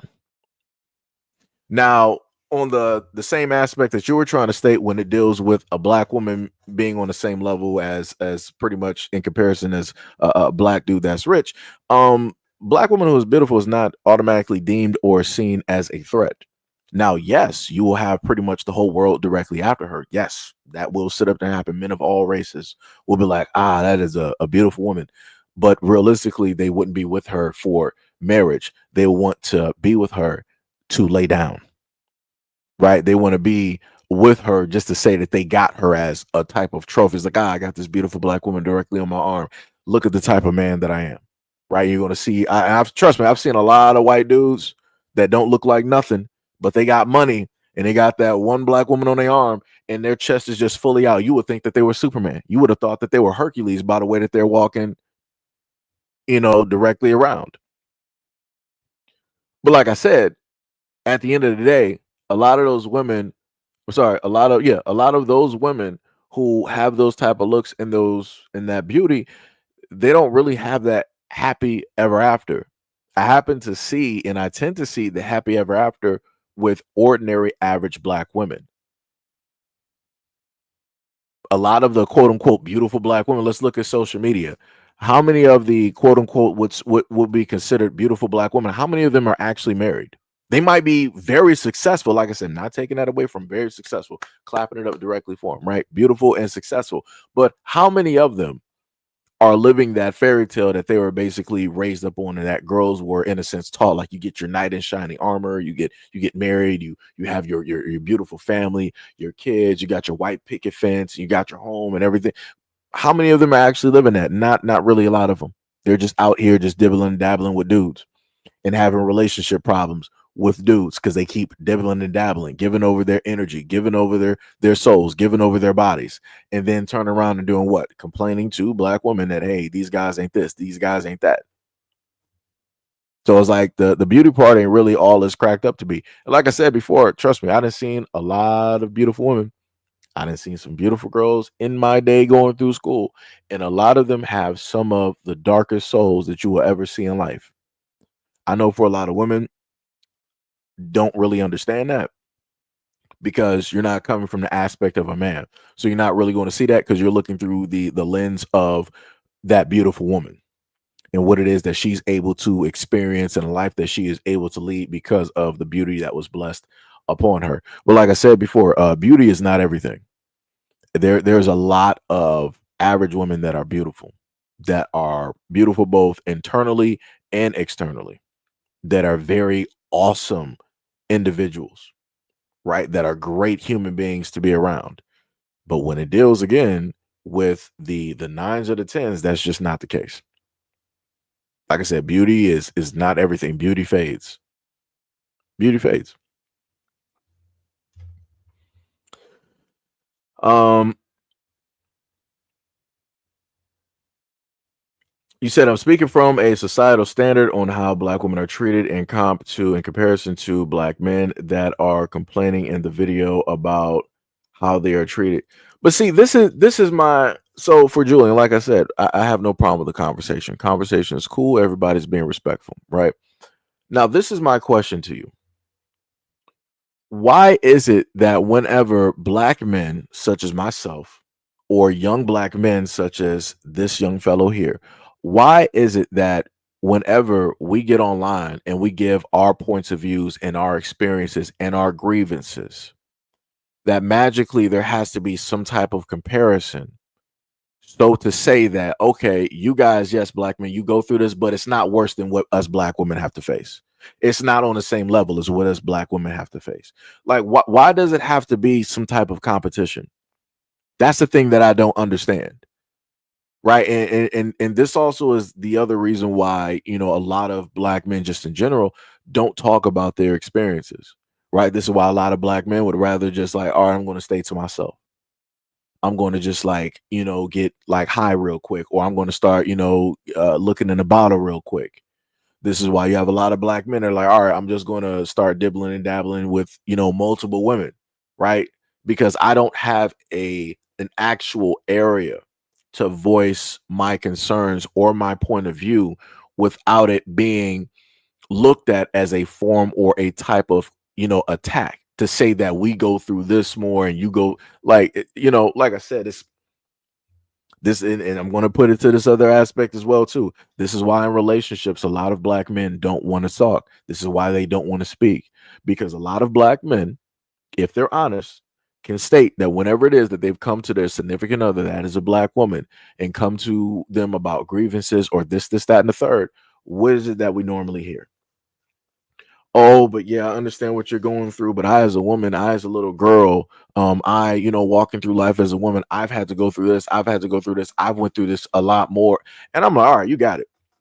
I'm like, like I said, I've been through it too many times, and I just throw my hands up. I'm like, yo, coach, you got it. You are the champion. You are the king. You will hold down that section of pain. Nobody is to touch it. Nobody is to be around it. Matter of fact, nobody even better not look at it. It is completely yours. And that is from my experience as being a black man. That is my experience right there. And it happens every single time. And I'm like, you got it. Because like I said, me as a black man, I'm like, yo, I'm going to come to a person that basically understands, and more than likely we can share in that pain and hopefully resolve some type of issue, come to a common ground. But like I said, anytime that these conversations happen, it's no such thing as a common ground. It's like, nope, I go through this a lot more. You've never really faced it. You're not a woman, so you wouldn't understand. Or even to the aspect of when we talk about buck breaking and we talk about slavery, I always see black women pulling up to the scene talking about, oh no, okay, it is bad what the slave master did to y'all, but look at for the totality of slavery, what has happened to black women and what it is that they had to go through and face. And I'm like, oh, I'm like, you know what, you got it. I'm like, you got it. I'm like, I wipe my hands up. You got it. Anything dealing with pain and anything dealing with slavery, you got it. You got it. Like I said, I'm just waiting for the list to compile up. I'm waiting for the whole thing dealing with police brutality. Obviously, we know that that's not going to be a case, because we can clearly see in the media and by way of the news who gets harmed more. So that's not going to be some type of a form of a competition, or or a race. It just dwindles down to the aspect of people saying that, oh, black men are bullet bags. You guys deserve it. Da, da, da. It's going to be very tough. It's going to be very, very tough. Michael Evans said, I've been in construction for 25 years and I rarely see another black man, only Hispanics. But please believe that they're making big money and driving 100K trucks. Black women are not making money like that. And they just talking and going into debt pretending. Okay. Wait, what else we got? Tibby said it's not a competition, it's different struggles and trauma, and neither of them should be looked at as a big deal to men or women. They're both equally sad. That's how I see it. Yeah, that's what I'm saying.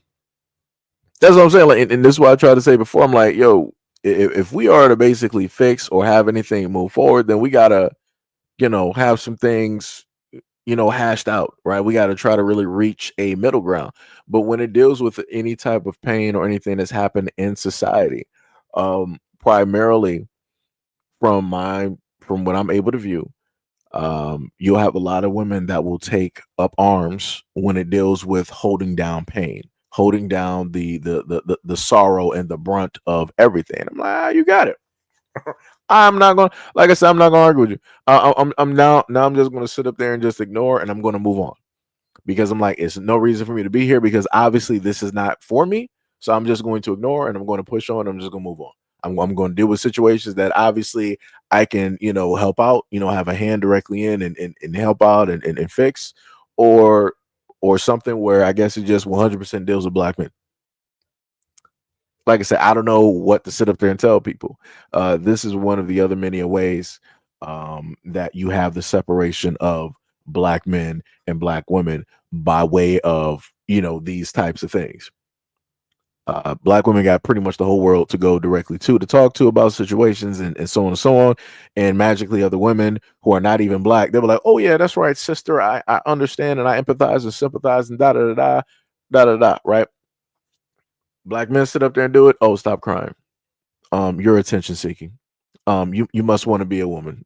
Y'all talking sassy out here. Y'all moving different. And I'm like, again, this is why black men don't speak. That's why black men don't speak, because we are the only demographic on when it is that we happen to talk about things that are very important that deals with the emotions and the inner workings, and we're just trying to like vent, we're trying to heal, we're trying to get past things. People just tell us to shut up. Some crazy work. But as I showcased on here before, let it be a man of a different race, especially if it's a white dude and he's up here just like sharing, pouring out, crying. Oh, women all over the world are just falling. They are falling for that man. It was like, oh my God, I can't believe I've never seen a guy so sensitive before. He is so open. He is so emotionally there. I feel everything that he's going through, and I'm not even man. I can't believe it. Like I just have to be there for him. I have to give him a hug. I have to make sure that he's okay. Right? That's the type of energy that is given to men of other groups, of other races. Like I said, crazy work. Crazy work. I done seen this even on talk shows. I done seen this even on some dating shows and everything. I'm like, you have to be kidding me. I'm like, it blew my mind. And I'm like, wow. Especially like, case in point, when I was talking about the media, let's even look at movies. Right? What was the one movie name called? What was it, like The Notebook? What do you want? Tell me, what do you want? What more do you want? Like that whole thing. Again, women were feeling that movie. They was like, oh my God, Ryan Gosling. He is so sensitive. He is so loving. He is so this. He is so that. They were like, I want a guy just like that. Da da da. All this other type of. I'm like, you kidding me? I'm like, you gotta be kidding me. And a lot of women will go directly for that and fall directly for it. So anytime they happen to see a white dude, they'll be like, yo, they're that they have that emotion emotion level of Ryan Gosling, right? You have a lot of, it was a video I gave you guys of a white woman where she was just fanned out on K-pop, right? Anything dealing with Korean dramas. If some of the women there, if you know about Korean dramas and stuff, you know what I'm talking about, right? The Korean guys, they're set up to be pretty. They look perfect, the best out of the best, no imperfections or anything like that, right? The most beautiful men of them all. White woman went directly to Korea because of what it is that she saw by way of a lot of these K-dramas and everything. And she was just walking around filming the guys. She was, dressed up or whatnot, whatever. Again, she was basic, but she tried to make it seem like she was the 10. She was like, I'm looking around here and it's like I don't see the same guys that I see directly in the K dramas and this, that, and the third. I'm like, ma'am, are you really that stupid? Or are you stupid? I'm like, you really think that every single Korean guy is looking like a K-pop star or a famous actor from a K-drama? Like, where are we at right now? What type of illogical delusion are we sitting in at this moment in time? And then you want to go around and you want to film these innocent men to quote unquote make your point and to try to quote unquote send a warning to other women out there? What? That's crazy to me. That's some diabolical work. Like, why would you like none of those guys asked to be filmed? Like, if the roles were reversed and you had a guy that was randomly going around filming women, let me let you know that dude would probably be arrested. They would probably get him for like some type of harassment or whatnot or whatever. We already see what happens in America when it deals with the gyms and filming. We already see what happens with that. But like I said, hey, certain groups are able to do certain things.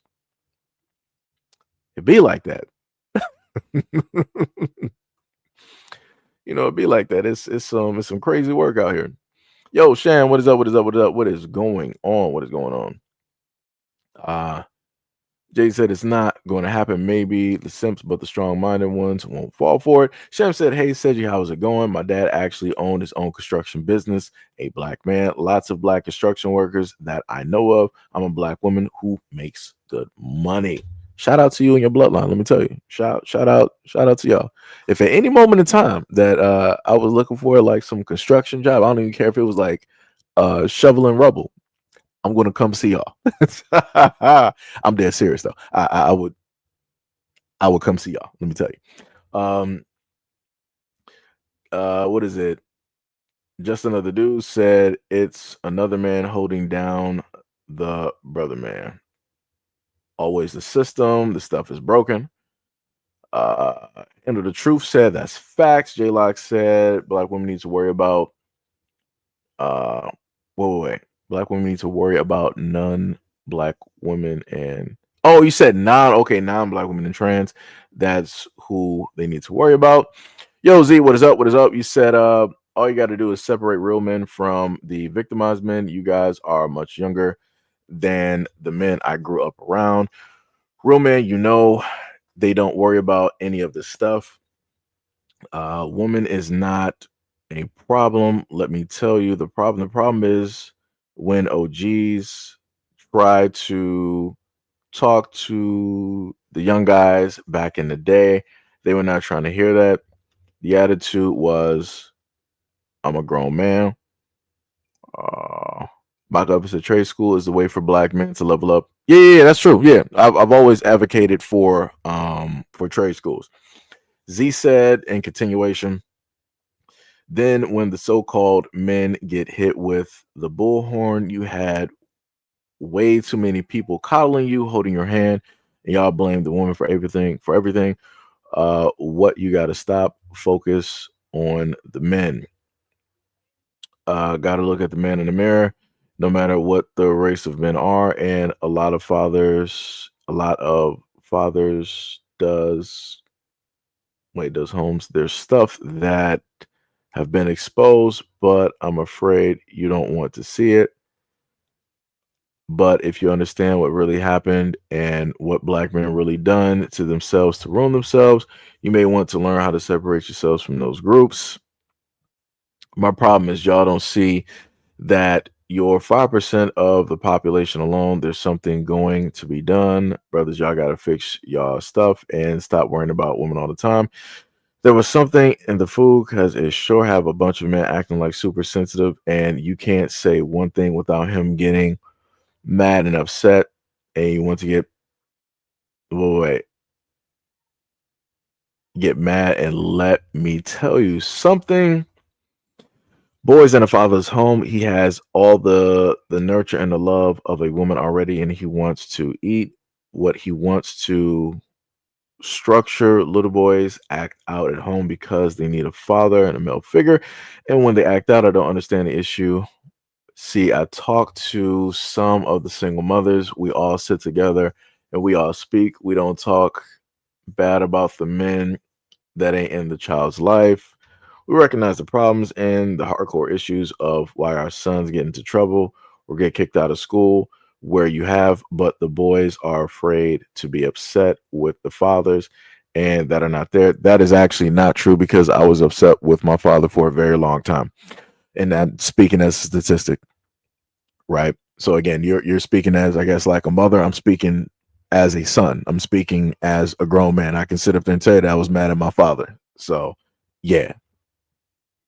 And they're afraid to say that, hey, I don't like that my father don't see me. They are afraid to be upset at their fathers, which I believe they should learn how to do. This will teach the boys to learn how to express the mirror image of them. And yes, he has the right to be angry as a child, but once it's directed in the right direction, he will learn how to grow and mature. I watched some milk cousins of mine, I guess you mean white, grow up without a father, and I don't know what happened, but I understand what the moms and the aunties went through and what they had to do. And some uncles come and to their lives and made a difference because you don't necessarily always got to have a father. Uh, Sometimes he's not there at all, but if you have a male figure of any type, your son will be good. Yeah, at the end of the day, that's all I was going to say. Say I never had my father in my life, but as I've stated on this channel, I've always had black male role models by way of either teachers, the black men in the family, my friends' fathers, or even just simply having just some conversations here and there with neighbors or some black men walking down the street. So yeah, this whole thing of people like you 100% need the father. A lot of times you might not be able to get the dude, and I'm talking about for the irresponsible ones. Right now, again, we're dealing with a multifaceted situation when we deal with quote unquote the black fathers not being there, because the other portion of that is that people don't want to point out the fact that you will have mothers out there that have a certain type of disdain or hatred for the father, because let's say like they didn't work out, right? It might have been amicable, right? They just didn't work out for whatever reason. Maybe that was just the end of the road, but they had this beautiful life, which is the child. The mother will be like, hey, well, if you don't want to be with me, you're not going to be in this child's life. For whatever reason, nobody wants to bring that up. Nobody wants to bring up the fact that you have a lot of mothers out here that use their kids as chess pieces in order to make chess moves against the father because they feel a certain type of way emotionally. Now, note, you got women out here that's probably like married and in a great relationship, but for whatever reason, they're still harboring whatever emotional energies towards that guy, which makes no sense, which means that you didn't fully get over that guy, even though you met, quote unquote, the man of your dreams. He's delivering, giving you everything that you deserve. Like I said, there's a lot of, this is a multifaceted situation. Do you have some black dudes out here that don't want to be in their kid's life? Yes. Do you have some black dudes out here that don't want to be responsible? Yes. But do we also have, on the flip side, fathers that want to be present in their child's life? Yes, we do. Do we have mothers that want to impede and have a negative impact on that father wanting to be in those children's lives because of emotional reasons? Yes, we do. But again, those are not conversations that people want to honestly start talking about for whatever reason.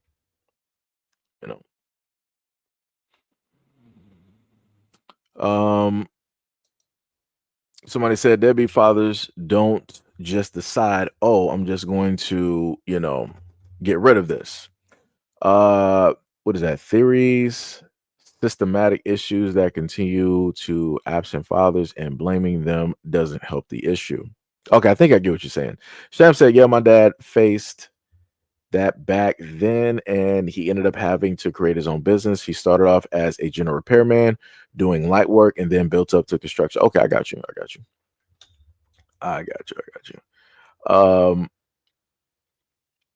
Let me see if I can go down. Sham said, I remember being in the stroller with my dad, canvassing neighborhoods with flyers with him. He took small stuff to repair, walkways, fixing windows, leaks, and then it moved on to bigger stuff.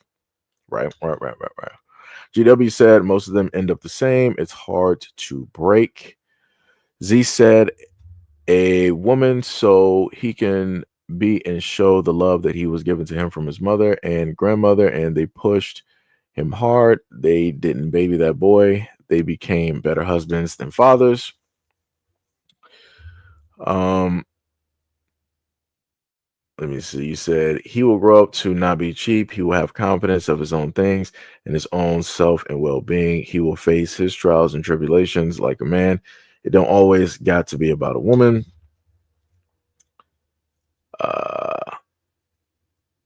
You said I have male cousins like that, and I'm proud of them. They are wonderful fathers and good husbands. One believe once you will be a woman, that's it. He's not having multiple women, so this man got class. Okay. You said another thing is I appreciate some of the brothers. They don't get caught up in what a woman look like. That's not his place. He don't care. That's a sister, and she respects herself, and he respects her. So the beautiful thing about Dusty's versus real men is that you can remove yourself a feeling sorry for a dust and thinking a woman is giving him the problem, or it's the woman's fault you're feeding. The toxic narrative that women out here doing this and these women out here doing that got to stop, because that means that you're in their lane and all up in their business. Huh? And for some men who don't get a chance to be around their father or learn how to grow up and be focused as a man, I understand it's not easy, but the first thing you got to do is listen to these sob stories that these Dusties, listen to your man ears versus crybaby dudes talking. Ask them some questions about you going to see that you are going to. Okay. You said, I guarantee you look back and say, thank you, God. Whoever parents he had didn't come to my house, and thank God, even though I didn't have a dad. I'm not even some of the dear Lord. Ah, ma'am. Like the craziest part about this situation is that from both angles, I can see perspectives and I can agree at certain points. I can have no problem sitting up there doing that. Now, as I stated before, if black women happen to have their grievances about black men not being fathers and all these other types of things, that's cool, no problem. You have the right to sit up there and do that, right? No problem. My issue is that if you have black men coming out and saying that black women aren't being mothers, the mothers that they portray themselves to be, and you both have older black men and younger black men saying this, and even some instances on TikTok, you got the younger generation saying it as well too. Now we're going to consider them dusty. Now we're going to consider them being irresponsible because they're not putting the burden on the father. I'm a little bit confused.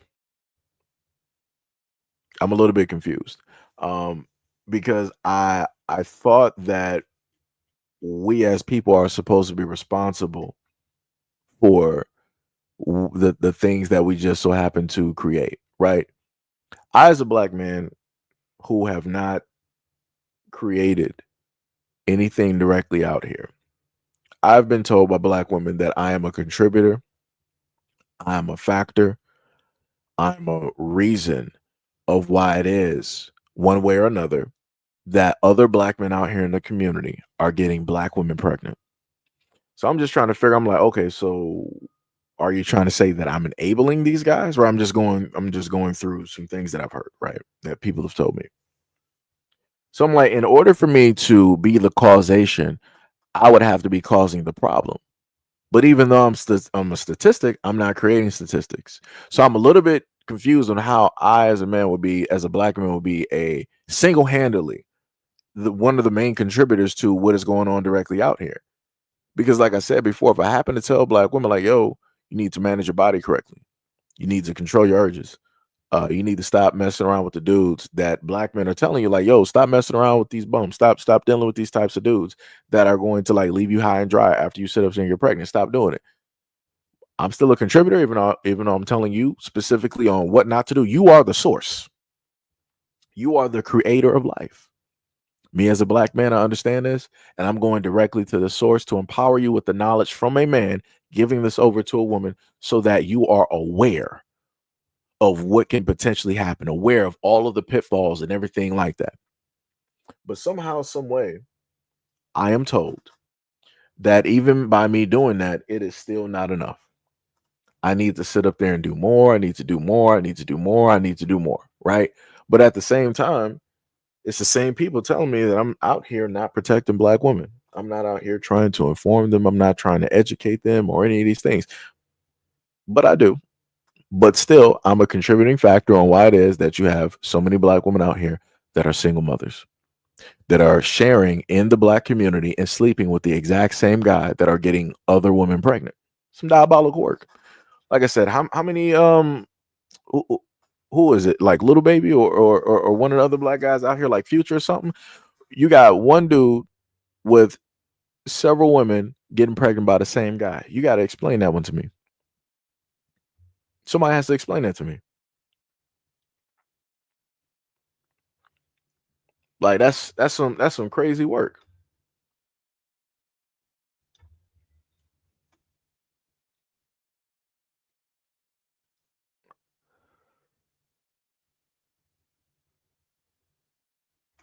Like this is crazy.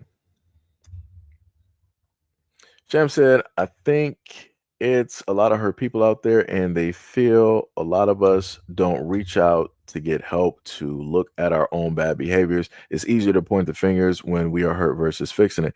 And like I said before, as a coming from a statistic, I've tried to basically, inform people and tell people certain things so that they would not bear children to, live through the exact same things.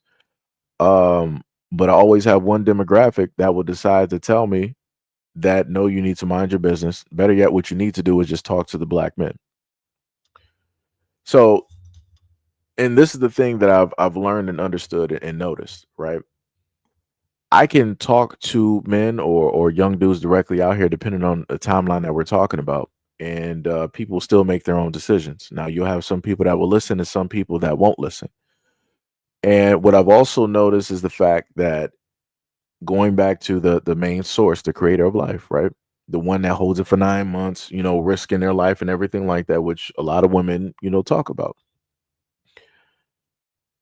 I will hand over certain information dealing with men, and they will still decide to have unprotected relations with men. Somebody has to explain that to me. So what I'm trying to figure out is that at what point do we basically say that a woman is responsible for her body and her decisions? Because last time I checked, it was my body, my choice. Women are fully autonomous. Women can make their own decisions. Women can protect themselves. So I'm just trying to figure out at what angle or at what percentage do women actually hold an accountability for the things that happen? Because the only thing that I recognize is like, okay, y'all say that black men are not there, they're not present, they always getting black women pregnant. They're 100% accountable for everything that takes place. Okay, cool. So then what responsibility does the woman bear when it deals with herself and her own decision making? That's the only thing that I'm trying to figure out. Because like I said, I've been fully accepting hook or crook, no matter how it is that people come to the platform and say like, yo, Seji, you're not doing enough directly out here. You need to speak up more. You need to use your platform differently.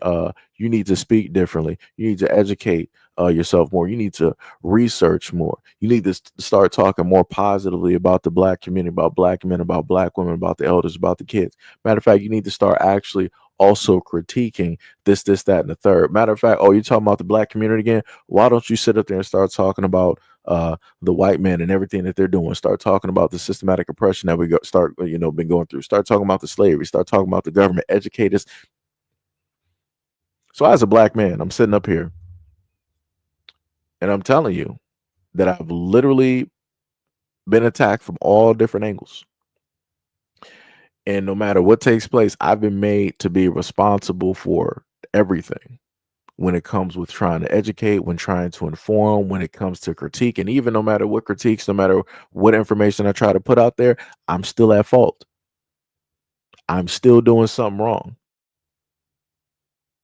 And within that, I asked the same question that I asked earlier. At what point, if we're supposed to be adults and responsible for our own things, at what point is everybody else responsible for their lack of education or their lack of being informed? What responsibility do those people take? Because I'm looking at it, I'm 100% responsible, right? The exact same extent of when we deal with black men in the community, where I, as a black man, am made to be responsible for everything.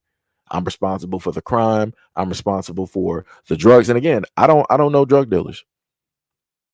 I'm not friends with dudes that have a stint, in and out of prison.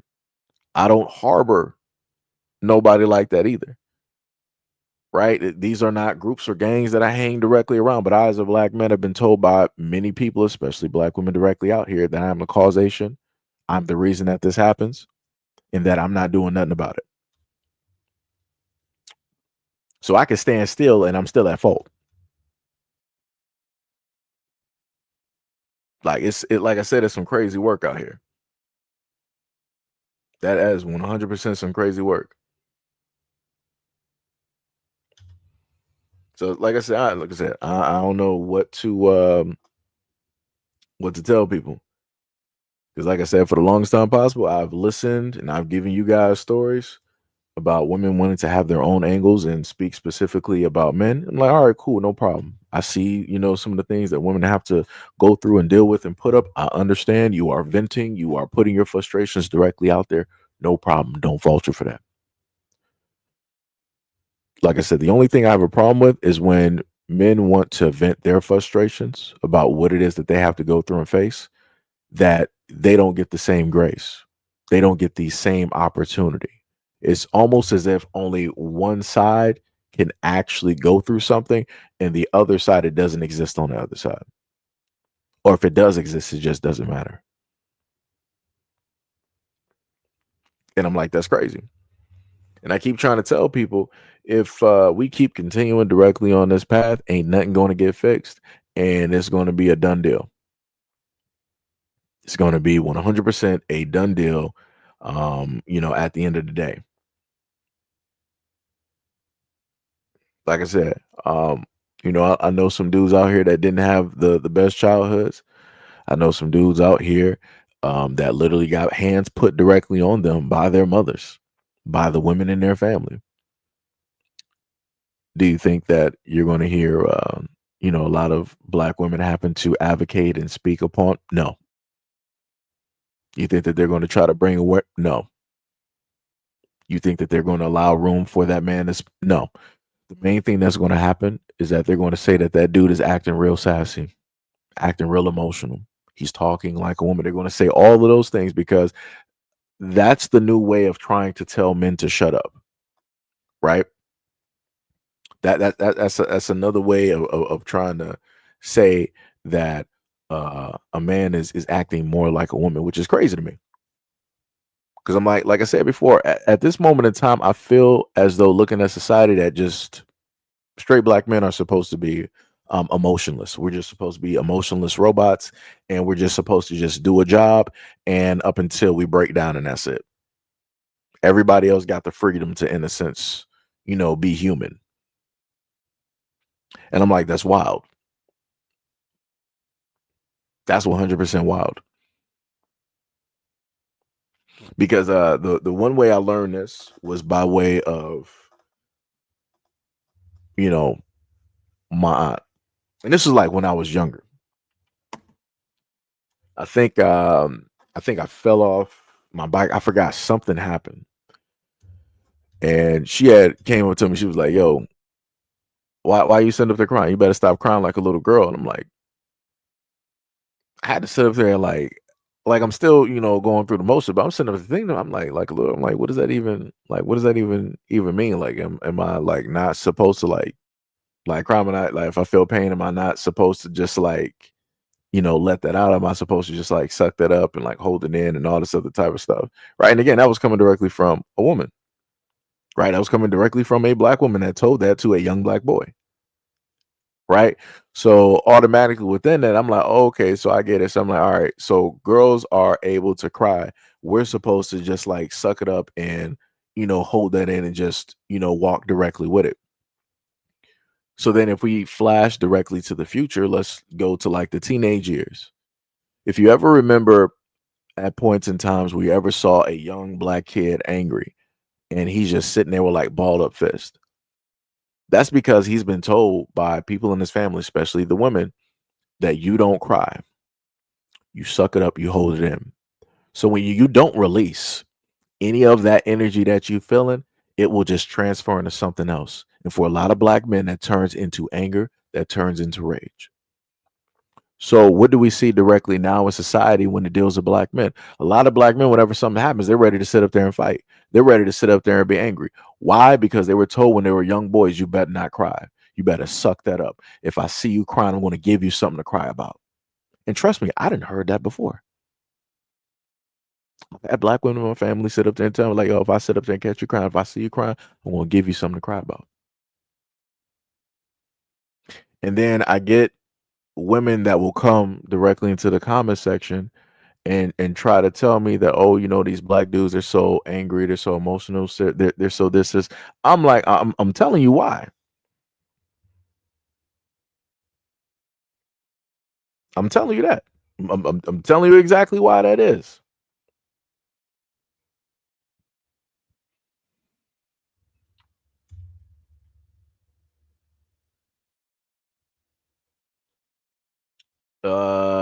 Z said that's not true. That's not true. Women, I've never seen mothers tell a man who's the father of his child that if you're not going to be in my life, then you can't see that child. It's actually the opposite. And at you said the woman that I've seen it for years, before I became a mother. I'm totally different from why some women don't let the father see their. But see, you're talking about just from your perspective. So what you're basically saying is that the only perspective that will determine if it's fact or not is if you are able to see it. So because of the circle of women that you know or have been around, because you've never seen it, you've automatically determined that if a guy says the opposite, it's a lie. Because no woman that you know have ever basically done it. But I'm like, you got women on social media. I'm talking about, or I'm not talking about celebrity women, basic ordinary women online that will film themselves doing this. And it's like I can sit up if I could sit up there and see videos of some guys out here, be like, yo, I don't want to be the father of all this. If I could sit up there and honestly say that I've seen those videos, and then I can sit up there and say that I've honestly seen videos of women doing the exact same thing. Like, yo, you don't want to be in my life. You're not going to be in the life of the child. I literally got videos of white women doing this to white men. So it's like, what are we talking about? Like, what are we even talking about at this moment in time right now? Like, we're being, come on. Come on now. Like I said before, I at least try to be even on both sides. I at least try to sit up there and be even on both sides. Like there's some dishonesty here. If you it's like when white people sit up there and say that I don't understand racism, I don't see racism, right? But that's because they don't want to look for the content. They don't want to look for the actual titles in the newspaper articles or want to pay attention to those news stories. So therefore, they're not going to see it. They're going to be oblivious to it. So just like you say, you're oblivious to it because you only pay attention to the women that you've known or the women that you know. So because they have never done this, it's never happened.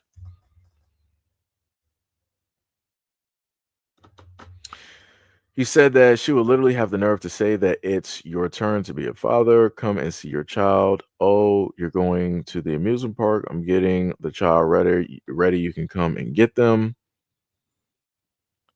You said, do you know what these men say? You can't control me. You choose to have their baby. So this thing about these being yelling, she won't let me see the kids. be a false unless he's treating her. Then you said my neighbor, which is a Tongan woman, baby father, which is a black man for the fourth time, threatened to choke her because she asked him to help take care of the daughter and take her to school.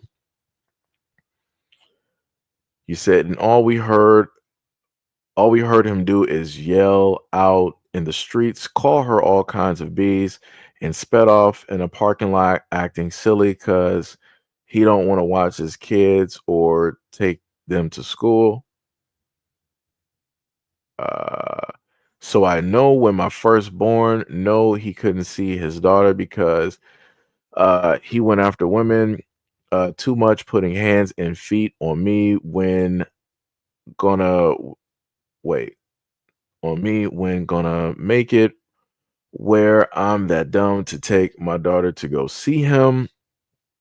And you said way too many men don't want to sleep strapped up, so they won't have these problems. You don't want to be with that lady. Don't sleep with her. You know what she wants. You know she wants a husband. Every woman doesn't want to be married, and every woman doesn't want a husband. You also said that, and you got a bunch of black men who fight real hard for their kids. They want to be in their babies' lives so hard, but guess who they're fighting against in courts? They're white, Asian, and Hispanic mothers. You know they love them biracial little kids they got. Huh? Ma'am, all right. Let me put it like this. Oh, and you said, and then you got a bunch of black men who fight real hard for their kids and they want to be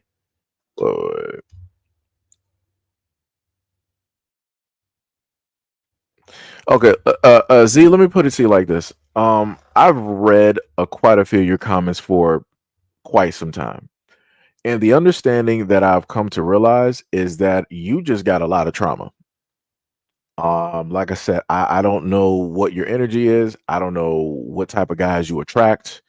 I don't know what area you live in. I don't know the types of women you surround yourself with. But ma'am, you have a lot of trauma. You have a lot of trauma.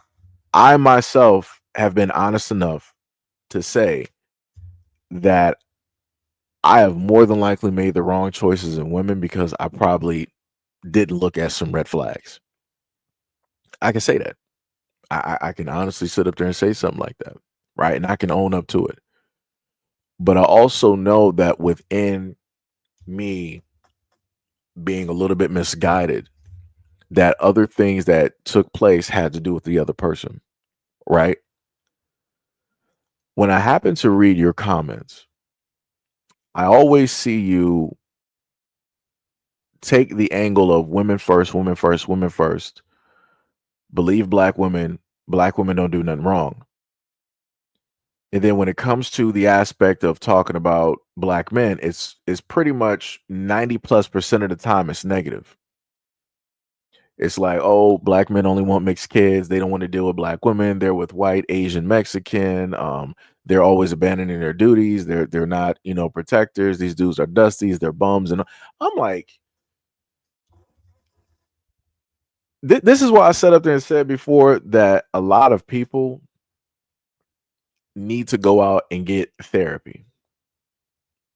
A lot of people need to go out and get therapy, not just for themselves, but also for the sake of if they're raising kids. Because I've seen black women who have not gotten therapy and they hold on to a lot of trauma. They hold on to a lot of emotional weight from other men that they've been in relationships with, that they decided to be in relationships with. And they carry that. And somehow, some way that spills over to the child, either on purpose or, just by mistake. It'll spill over to that child one way or another. And that's a bad thing. Because no children out here should hold the emotional weight of whatever the adults are going through.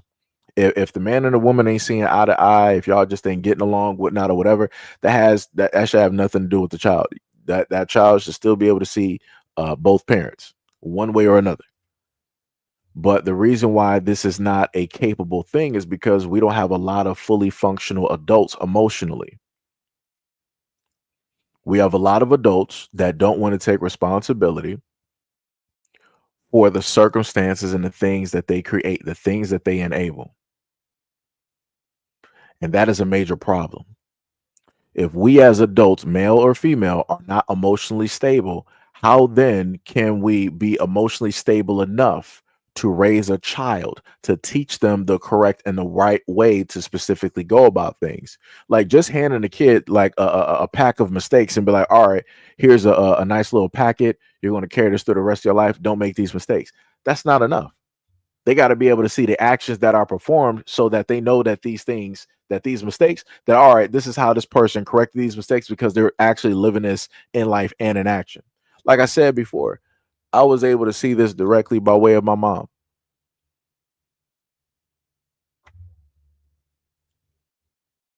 I'm able to see this by way directly, and this is coming from a guy that's a statistic.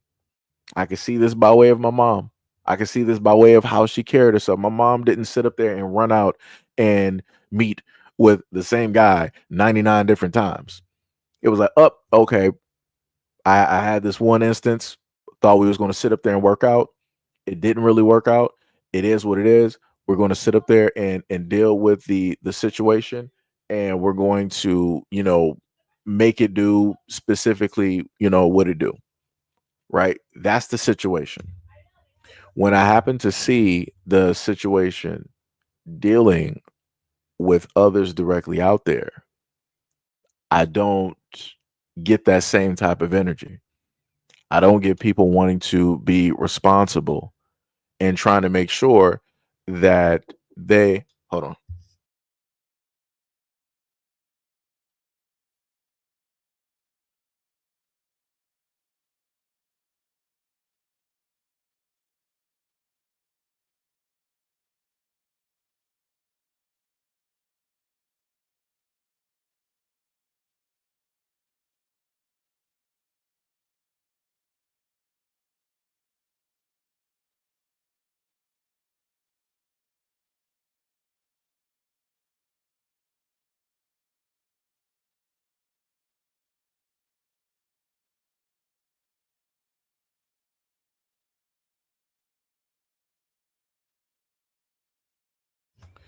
My bad. I had to answer the call. Like I said before, I try to be as even as possible whenever I happen to speak. I really try to be, because I can be honest and sit up to say on this platform at times I can be a little bit heavy handed depending on the side. I can be heavy handed when it deals with black men. I can be heavy handed when it deals with the younger generation. I can be heavy handed when it deals with the elders. I can be heavy handed when it deals with black women, or I can just be heavy handed when it deals with the black community in general. Again, I try to at least deliver um, that same energy, and I will bear the weight and the responsibility on how it is that people happen to feel directly about that. But the thing that I noticed that I happen to see is that there aren't a lot of solutions given when critiques are being made, and when I happen to give solutions, those solutions really don't get listened to, or listed. So like I said, I don't know.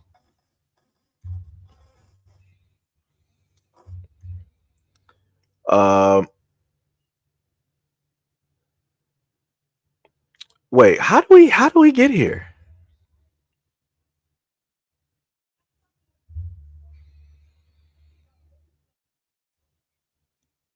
Uh,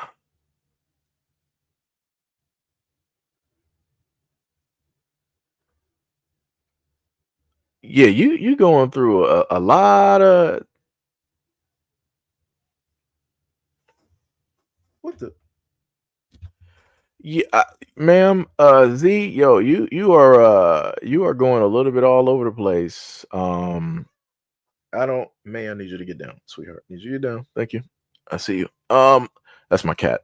Um, because the one comment that you just left, you were like, now we have little girls. I think the biggest number one no black women failed at when raising their daughters is two things. You don't teach little girls to get a man because that preps them for Geppettos. And secondly, you don't drag that little girl as though she's going to be fast anyway. Man, get down. Um, you give her the power to protect herself. And you say, hold on, let me put my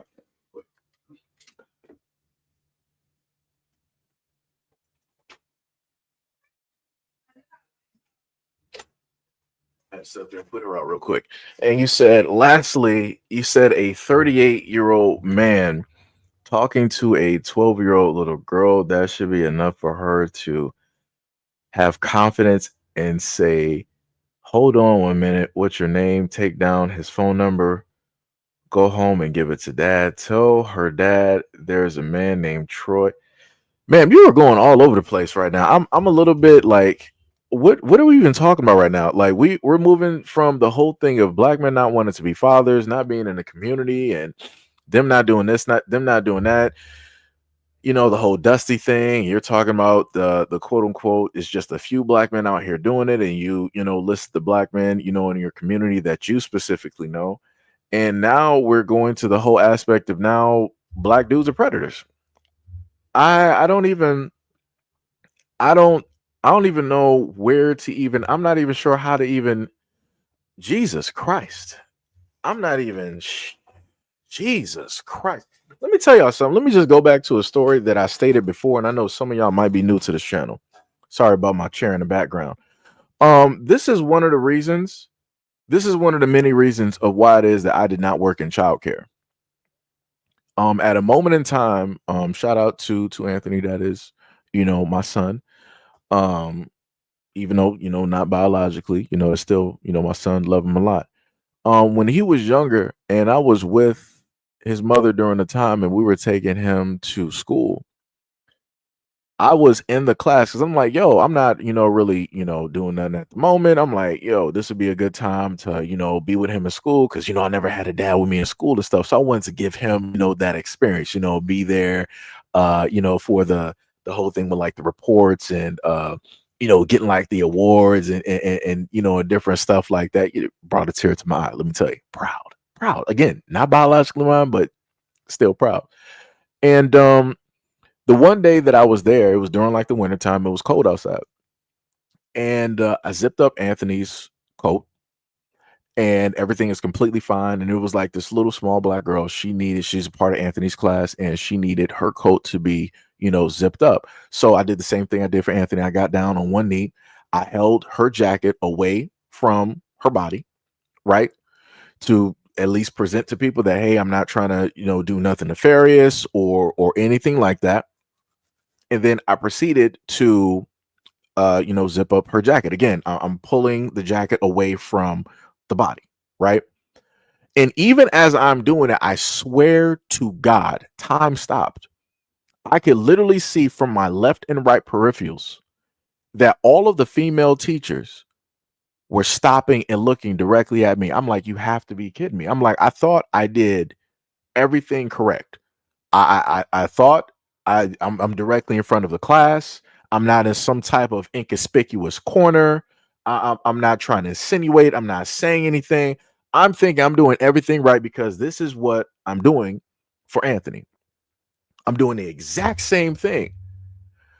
And it was like from that moment in time, because they made me feel so, I'm like, I am never in my life as a black, I would never be in childcare because I will be damned if I'm going to sit up here and have a group of black women, and I'm young during this time. I'll be damned if I'm going to have a group of older black women look at me like this, as if I'm trying to sit up there and do something wrong. I'm like, that was my last day.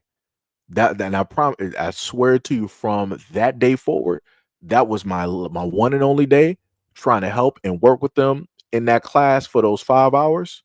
And they barely saw me up there at that class. When it was time to, drop him off, I was there. Time to pick him up, I was there. I'm not doing no more, nothing less. No more, nothing less. So, like I said before, I can list a variety of experiences directly out here that I've gone through myself as being a young black man, and I'm like, yeah, no, I'm good. I'm good. Never have I ever at any moment in time by any other group of people have I ever been made to feel like that. And that still stays with me to this day. And I'm like, yo, man, I'm like, yo, you got it.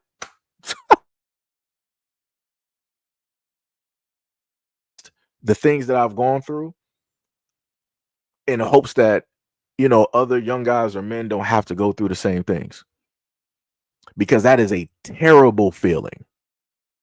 That is a terrible feeling to be looked at as if you are some type of detriment, as if you're going to like do the worst.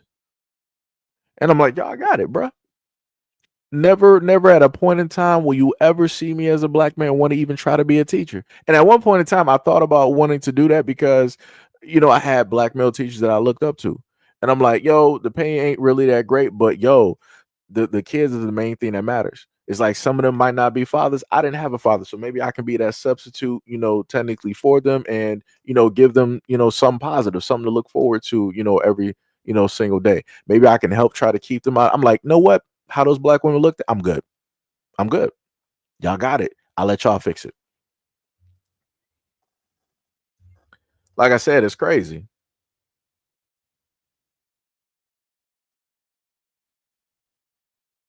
It's crazy, man.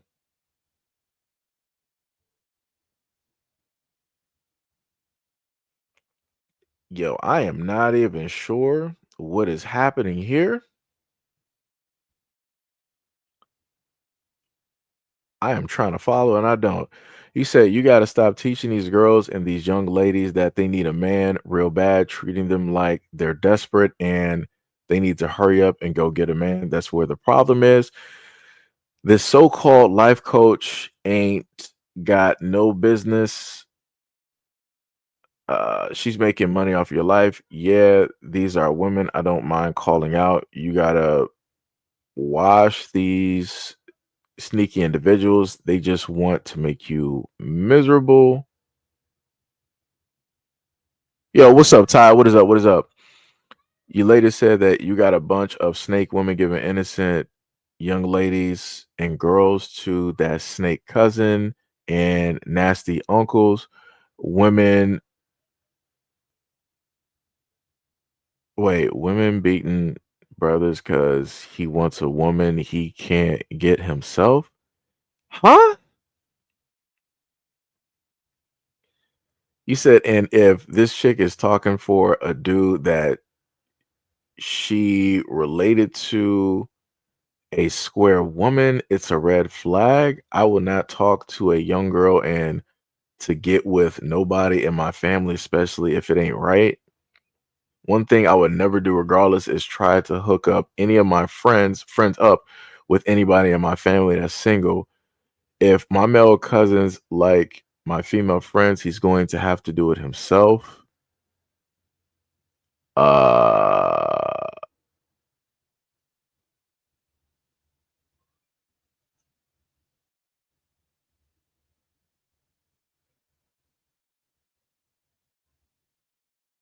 What? I'm not. Maybe somebody else in the comment section can make sense of what she talked. Like, I don't even know what's even going on here. Like, brother, I don't know if like maybe people watching like a whole nother live stream and then just like responding over here or something. I'm not even. I don't even know what's even happening. Like at one point in time, like the conversation, I can kind of like follow it. This is like all over. I'm not even sure I didn't even bring anything up dealing with women who were like love coaches. I think that was like a previous video that I brought up. Did I bring that woman up at one point in time? No. I know that I watched the video where Corey Holcomb was talking about a woman that was a life coach and how it is that that woman wanted to bring out the DMs of Offset and how it is that he was wanting to have a conversation with her because she's a therapist. I know that, but yeah, I don't even know. I don't know what's happening. Maybe somebody else can make sense of this. I don't. I don't know what's going on here. I This is crazy. This is some crazy work out here.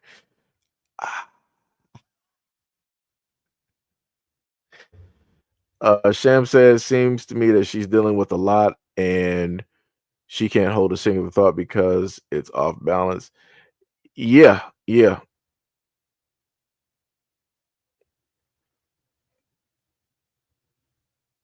yeah. This is why I said that a lot of people out there need therapy, and I made that as like as plain as possible. I said people, and that means both needs therapy because you don't want past traumas or whatever to fall upon a child. Now I can sit up there and say this. I as a guy would never do anything like that because my problems are my problems.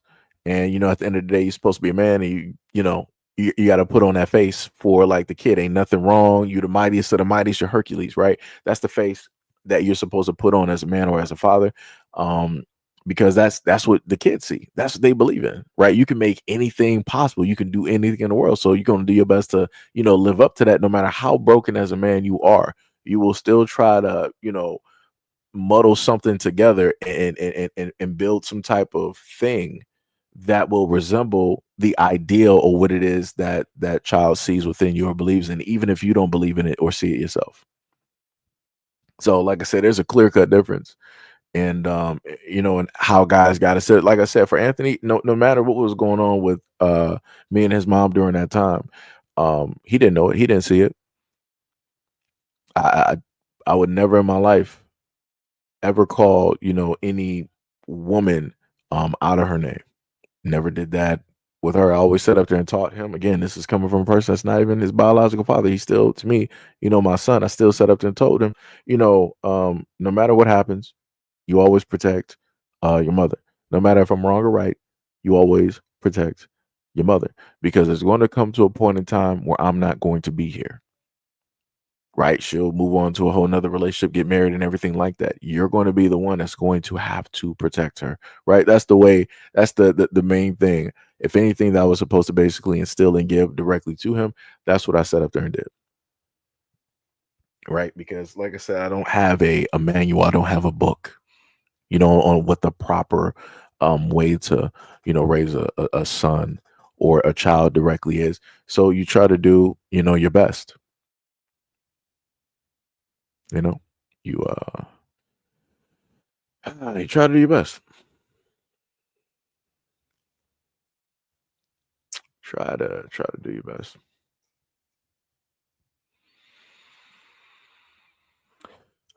Z said that she's buying him outfits and everything, but she's living multiple lives with multiple different women. Huh? When he's caught, she's going to be bitter. Now you see them extra pretty privileged females who can't stop being with boyfriends. It's plural. Don't see nobody say anything about the pretty women who got multiple men. What? Guys, I've talked about that all the time.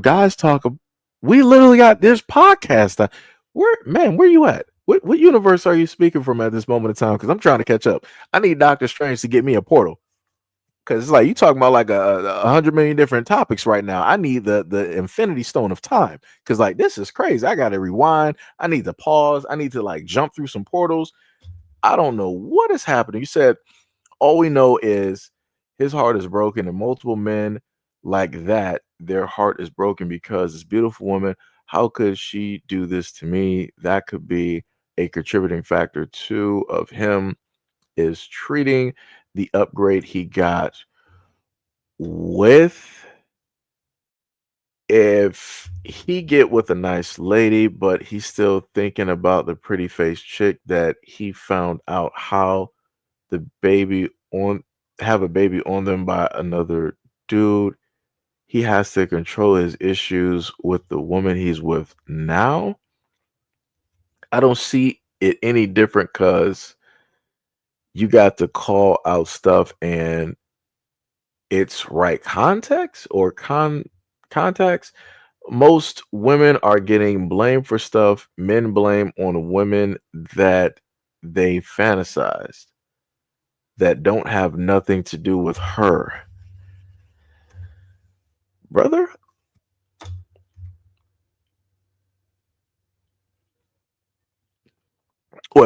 hold on. I got you, Tal. Hold on. Sham said, you said you've had. I should have known it was going to come to this one main point. You said you had Kevin Samuels trying to make a woman fight with a Geppetto over a little girl that says that he exposed himself to her, and you had pygmies sending a 7-year-old girl just lied on a man. I should have known at one point or another that Kevin Samuels' name was. I just want to put that I feel like out of all existence of humankind, that when it deals with any group out here, that Kevin Samuels was the most hated black man to ever exist. I just want to put that out there. I'm just going to put that stamp directly out there. There's no other black man out there that can match that. Still to this day, Kevin Samuels, he is no longer here. He passed a while ago, and somehow, some way, black women are still talking about a guy who cannot speak or defend himself. I'm a little bit confused on how this works. I would have thought that people would have been focused on other people. Something that he said must have resonated directly. Again, I didn't see the episode of what it is that she's talking about, so I can't give a yay or nay if this happened directly or not. The only thing that I can say is for a fact is that I remember watching Kevin Samuels when he was talking directly to men and trying to teach them how to be men, trying to teach them how to dress, trying to teach them on how to get a job, on how to conduct themselves in corporate, how to make business deals, trying to put together business suits and mix and match, have, a standard issue. I think it was like five different suits, and you can mix and match that 40 different ways so that you got infinite possibilities. And different colognes that you can happen to mix and match as well too, and how to conduct yourself on a date, and how to potentially even get a date with a woman, right? Telling men, yo, you need to sit up there and go wash your behind. You need to sit up there and go take a shower. I was watching him when he was doing that. And when young dudes would call in and he would be going hard on them, he would be going tooth and nail directly with them, telling them about themselves. But the funniest thing is, when he would do that to the guys would actually sit up there for a second instead of like arguing. Some of them would put up a fight and try to argue. But as he's getting through to them, they would actually calm down. You will hear him say, like, you know what, you're right. I do need to fix some things as a man. I need to fix, some things about myself. I do need to, do a lot more work on myself and, different things like, and they would thank him for the criticism, the constructive criticism that he would give directly to them. And I've seen that in a lot of instances. And the funniest thing is, I never hear a lot of women talk about that, because magically the only time women knew about Kevin Samuels was when he was specifically talking to women. But more specifically, let me just put it in context, more specifically, black women. That's the only time women paid attention to Kevin Samuels. When he was specifically, I'm talking about Facebook and everything, he was out there talking to men, having them call in and everything. Y'all was not paying attention. But now, when you feel like it's hitting the doorstep, when you feel like now it's affecting you, now you want to sit up there and start trying to badmouth. You want to start down talking and all this other type of stuff. And the funniest thing is that no matter how loudly I heard a lot of women say that they hated Kevin Samuels, I saw a lot of women also say thank you for telling me the truth, because a lot of women are like, they don't get told the truth because of the way that they look. Some women look beautiful. They look great. So a lot of guys are going to put up with their nonsense, put up with their attitude, put up with them doing the wrong thing and saying this, that, and the third because of the way that they look. But when you got somebody like Kevin Samuels, where he's like, I don't care because I'm not trying to date you. I ain't trying to do not this, that, and the third. You're coming to me for advice. So I'm going to give you what it is that other men ain't going to sit up there and tell you. They're not going to tell you the honest truth because they're trying to sleep with you. And he is factual. That is 100% facts.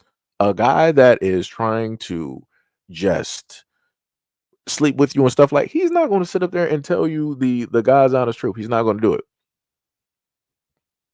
He's not going to do it. If a dude is just trying to like one night stand, he is not about to try to to sit up there and tell you nothing. He's going to let you know that you're perfect. He's going to let you know that you're this, you're the greatest thing since sliced bread. You're the greatest thing since the atomic bomb. God can do no better. You're going to end up hearing all of that. But when you actually have guys out there that don't really care about nothing, they don't care about how you look. They don't care how good you smell, how good your body look. If you got a stank attitude, they're going to sit up there and tell you. If you think you really smell like roses, he's going to sit up there and tell you, no, roses actually stink. He's going to sit up there and tell you about yourself. And those are the types of guys that women do not like. They don't like guys who are actually honest, that are going to tell them directly about themselves and tell them that they need to perform corrective measures, the same corrective measures that a lot of men have to do every single day from birth up until death. It's crazy.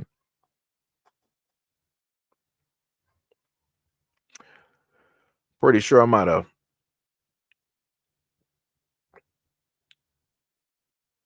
have skipped some stuff. What was it? Heck said I was at the gym today and was down around.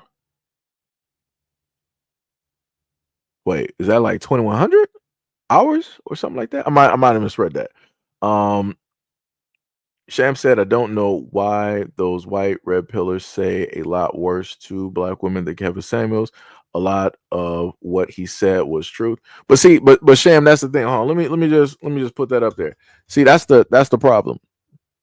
That is the matter of fact, let me just swap the what's the name so I can just have this image up here. That's the problem. Like I said before, I've watched quite a few of Kevin Samuel's shows, and I've seen quite a lot of black women come through there and be like, yo, you've actually saved my relationship. You actually saved my marriage. Thank you for giving me the criticism that I needed in order to be a better. Like I said, like the stuff is directly up there. People opt not to pay attention to it. They want to pay attention to like the 10, 15 second or the 1 minute clip or the collage that somebody put together. They're not trying to sit there and look through 3 hours of one of the live streams that he did, where you have multiple types of women that will come directly through, either some that might ask questions or some that want to just pull up to the scene just to try to debate and all this other. Like I said, there's a variety of content directly up there.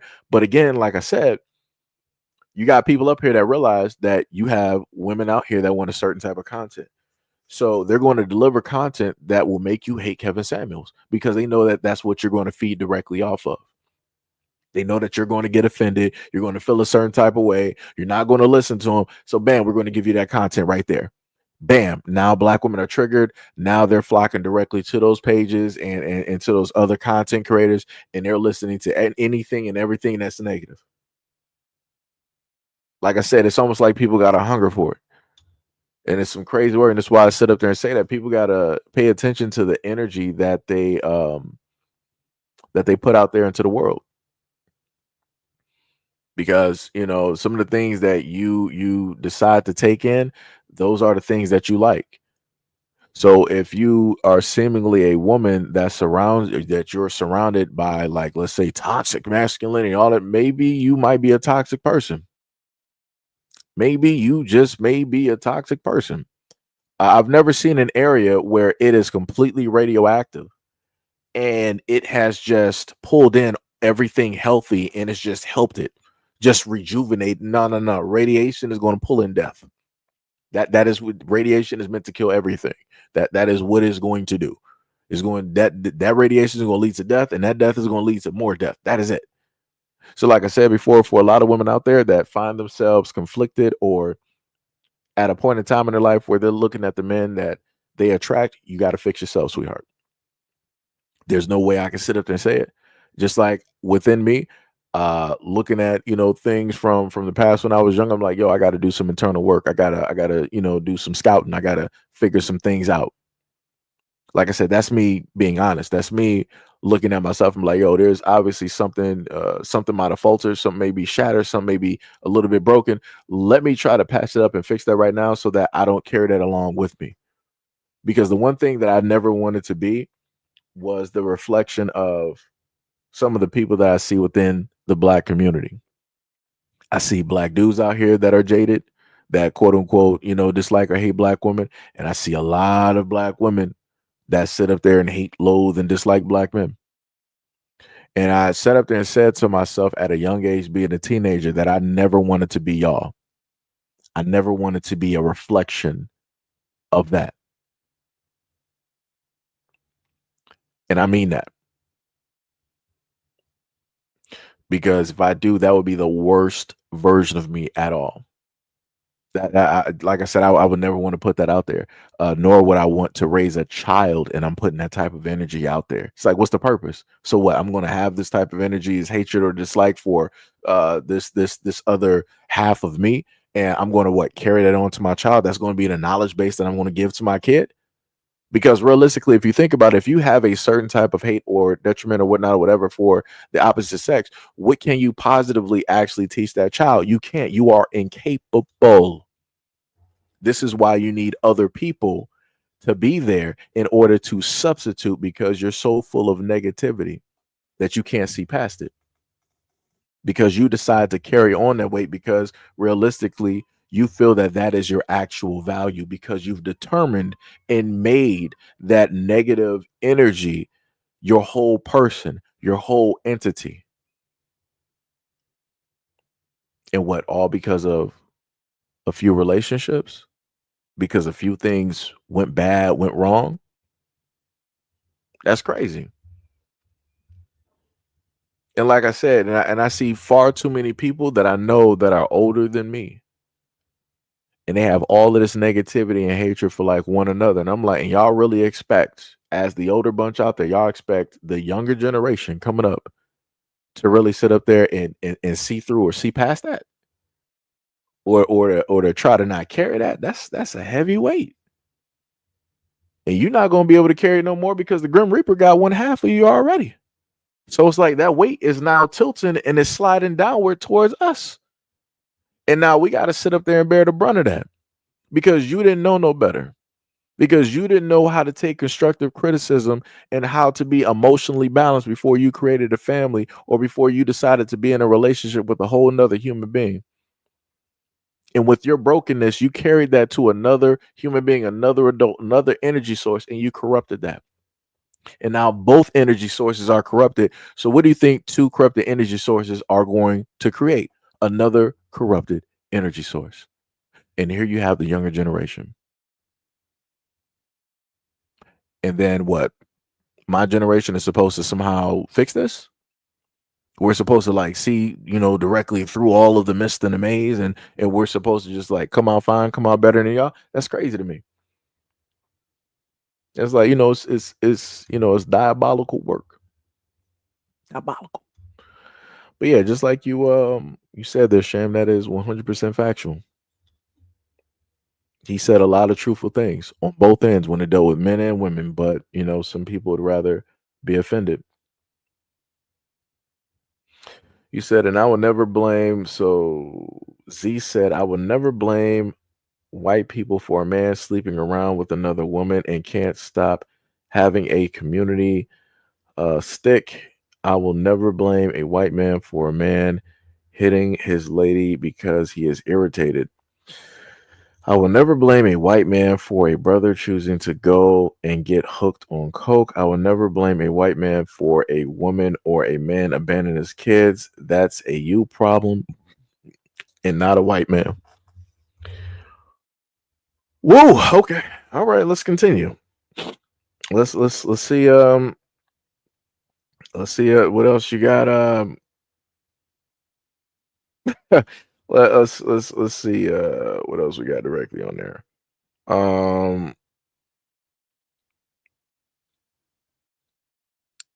Well, Sham said, hello, my cats are siblings, Seji, and at times they get into it, so they will silently fight each other, so I won't catch them fighting. I'll never see the cats whisper and growl, so not to get caught.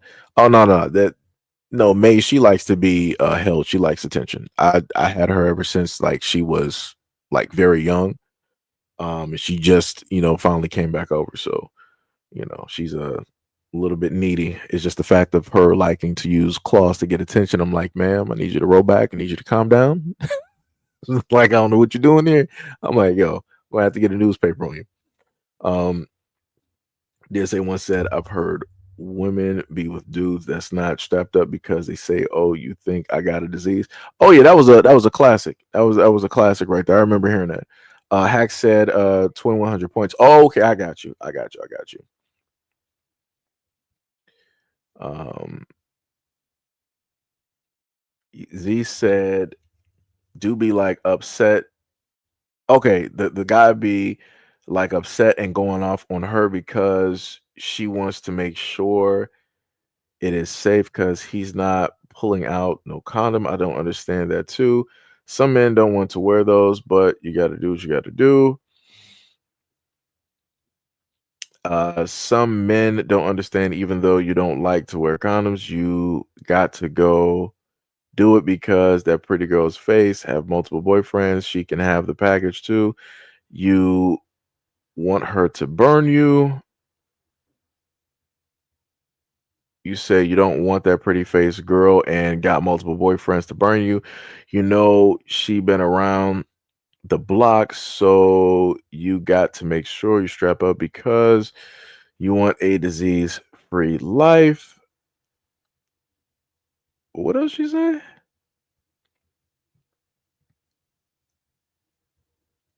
I'm just trying to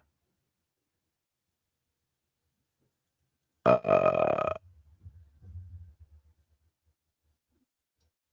I'm a little bit yo De Jesus, what is up? What is up? What is up? Much love, respect, and appreciation. Much love, respect, and appreciation. You said you were killing it on the wisdom section. I mean, I don't know. Like I said, I'm just trying to, put some things, directly out there, at least from what I've grown to like understand from, life experiences and everything. If anything happens to make sense, much love, respect, and appreciation. Much love, respect, and appreciation. You said regardless, I appreciate you. Much love, appreciate you as well. Hack said, "Can we see a photo of your pet?" I don't. I think I do got a photo of them, but I would have to do like some jerry rigging in order to, put that directly up. To send the picture directly, to myself, and then do all of that stuff. I'll probably do it at another point. I mean, I think you should have been there when I had both of the cats at one point in time or another during like the live streams. That was like way, way further back though. But DSA1 said, "Be right back." Sam said, "I think both sexes bottle a lot inside. A lot of insecurities for women is bottled up in trauma, stress, and fears. So this is how we cope with our feelings and deal with the stress responsibly." Jay said, "Nah, y'all always say that the backbone of the black community. So who's the ones raising these kids? It's not black men." Responding back to Miss Ivory. Yeah, I don't even know where the conversation. Let me tell you, I'm not even sure where we even went with the conversation, but I do got another video and it's dealing with situational awareness and some other things of that sort. And you're going to see a black man get attacked. Right? I'm not sure if I might have edited some stuff directly out. I probably didn't.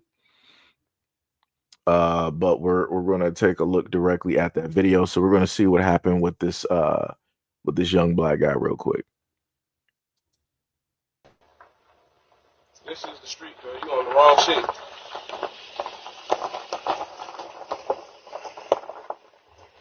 Right. So we see him talking to somebody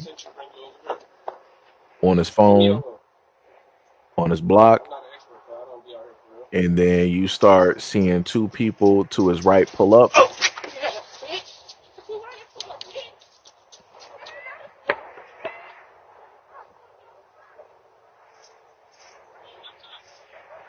So I want to note that the black guy is running from the situation.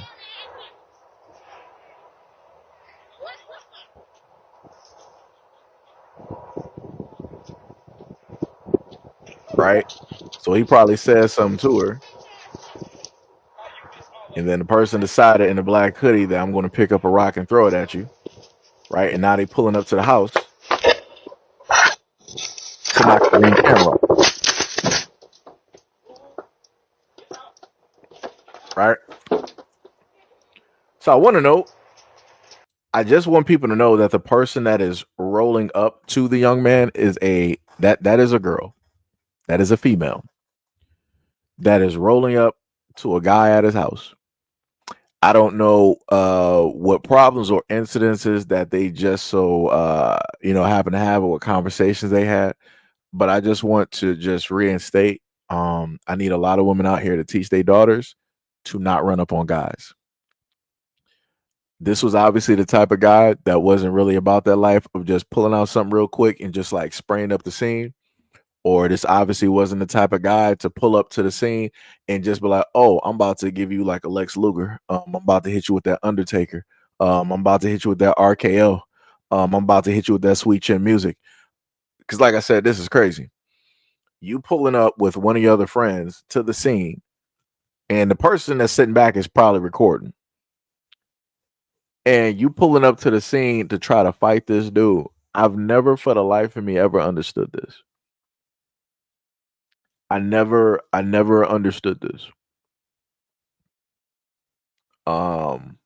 Somebody again, because I got, Z directly in here and she's talking about a lot of stuff about black men and everything. No problem. Cool. So explain this one to me. Explain to me what path, like who is the one that raised her to run up on a black dude. And then on top of that, she's pretty much in all black and she got a mask on. Usually if people are wearing a mask, as they would say in the comic books, that person is up to no good. They got something to hide. Because number two, she ran back to the house, I guess after he probably notified her, like, yo, it don't matter what you do. All of this is recorded. I'll send it to the cops, all this other type of stuff. She literally ran back to the front steps of his home and knocked the Ring doorbell camera down. So whatever happens is not getting recorded. That seems a little bit suspicious to me. It's a little bit suspicious to me. And I need Z to pop up because she was talking about all this other type of stuff. I need Z to pop up to the scene and explain this to me, why it is that you got these young women out here so brazen and ready to fight dudes. Because I was always taught from both sexes, right? From the males in my family and the women, that you never put hands on a woman, on a girl, right? You just walk away. No matter what she do, you just walk away because you're a man at the end of the day, right? I don't happen to hear that same conversation being given to girls, because trust me, I know, because again, like I told you before, I was one of those young boys. I was raised not to do this, and the girls on the block found out that, hey, you're not supposed to. They were always they were told themselves too that a boy is not supposed to hit you. I was raised by both sexes. Hey, you don't put hands on a girl, right? There was never no other side where a person is not supposed to touch you. It was just you as a boy are not supposed to ever put hands on a girl, no matter what, because you're stronger. So the moment of time they found that out, they was like, oh, we could just sit up there and start picking on you. We can start throwing rocks at you. We can start doing this. We can start doing that. So again, I'm just trying to figure out who is teaching these young girls out here to go up here and technically in a group and decide that they want to sneak up on a guy. Like at this moment in time, she looks like an op. I would not have been mad if he would have pulled out something and been spraying. I wouldn't have been mad because you don't know who this is. You got two people, one standing back and the other one running towards you. If he had a weapon and he sprayed, it is what it is. Somebody would have been planning the funeral.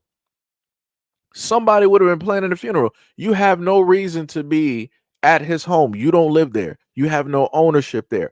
Why are you here? Why are you here? Now you're provoking something to sit up there and take place. Now you're trying to physically attack. And like I said before, let me just play this. Let me just rewind this, right? Because let me show you where they're at. They all the way in the background, right? Let me just play this. Look at this. This dude is like minding his business. It's a nice sunny day outside, clear skies. Girl just runs up on him. Now, note, like I was taught, no matter what a girl does, you run away from the situation. Now, my question is, how long do you want somebody to be running? Because nobody knows if she actually has a weapon. You don't know what she got under that hoodie. There's a lot of black girls right now that are not even able to legally carry. They got guns directly on them. He don't know if she got a knife. He don't know if she got a gun. He don't know if the other person got something. But he's supposed to basically run from his house in order to protect himself. That's some crazy work. That is some crazy work.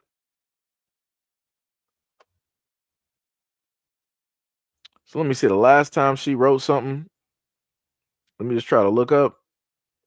So the last time she wrote something was at 5:24. We're looking at 5:37 right now. That's some crazy work. So I'm like, for all of these hours that this live stream was going, was just like pretty much writing something for a long time, at least, about a good close to like 2 hours. And nothing to say on this or what the consequences should be. This is what I be talking about. This is the type of stuff that I be talking about when people want to have conversations and they want to badmouth black men and all this other type of stuff and say that black men are fathers and they ain't raising their kids. Who's raising these young girls out here to be out here fighting men? Like, this dude was minding his business. He's at his own house. He's at his own house. Why would she be pulling up? We're not dealing with something where, okay, she was out and this dude walked by and he decided that he wanted to like cop a feel or something like that. So now she gotta, we're not dealing with none of that. He's at his own house.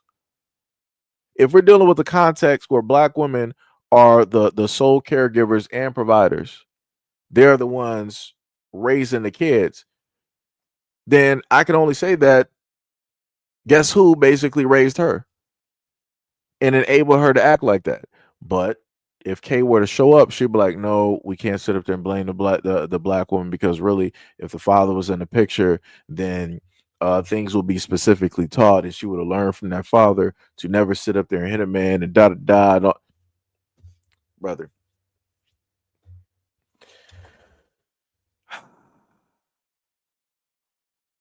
Tippy was like, that's a conversation that will explode. Yeah, it will. It 100% will. And it's not going to work on me. Because like I said, I didn't go through the exact same instance, because he was older. This kid right here is older than me that went through this. I was dealing with this when I was younger.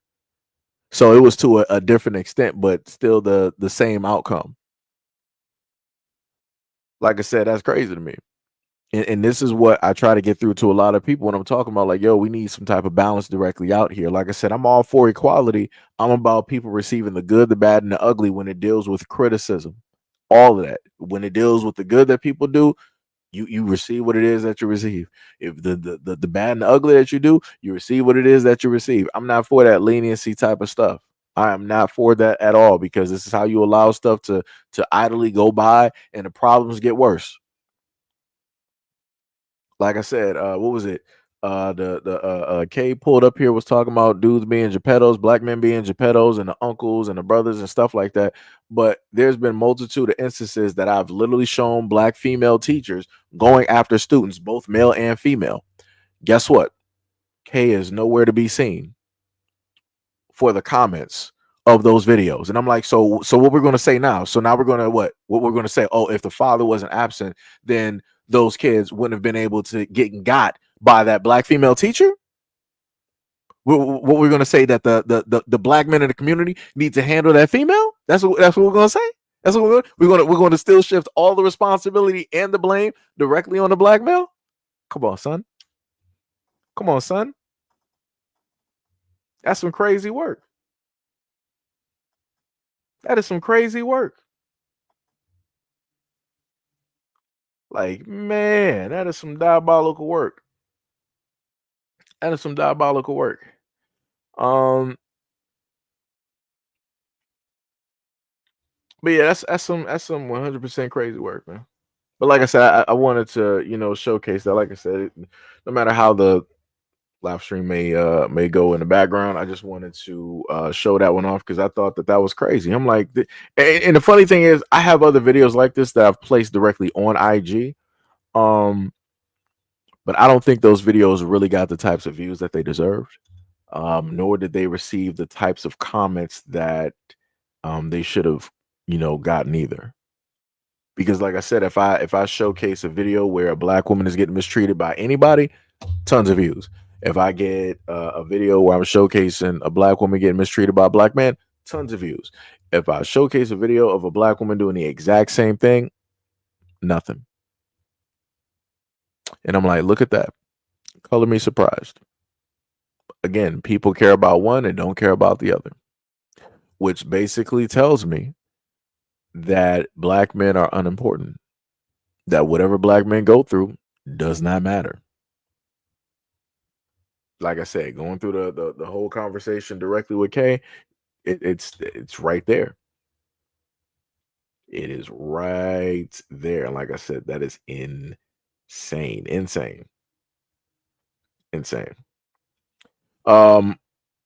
Another video I forgot. I actually had another video was dealing with a black woman, and it was dealing with what she had to go. I'm not sure if I did put it through. Maybe, yeah, I probably didn't. So let me actually post this one because I probably forgot this one. I wanted to. Right. So let me put up the original. Well, technically the original video, y'all can listen to her speak, but down below the slide that you see below her is going to be the video of what the neighbor specifically did. Right. So I wanted to pair that up so y'all can see what it is that she's stating instead of having two separate videos. Right. So let's get into it.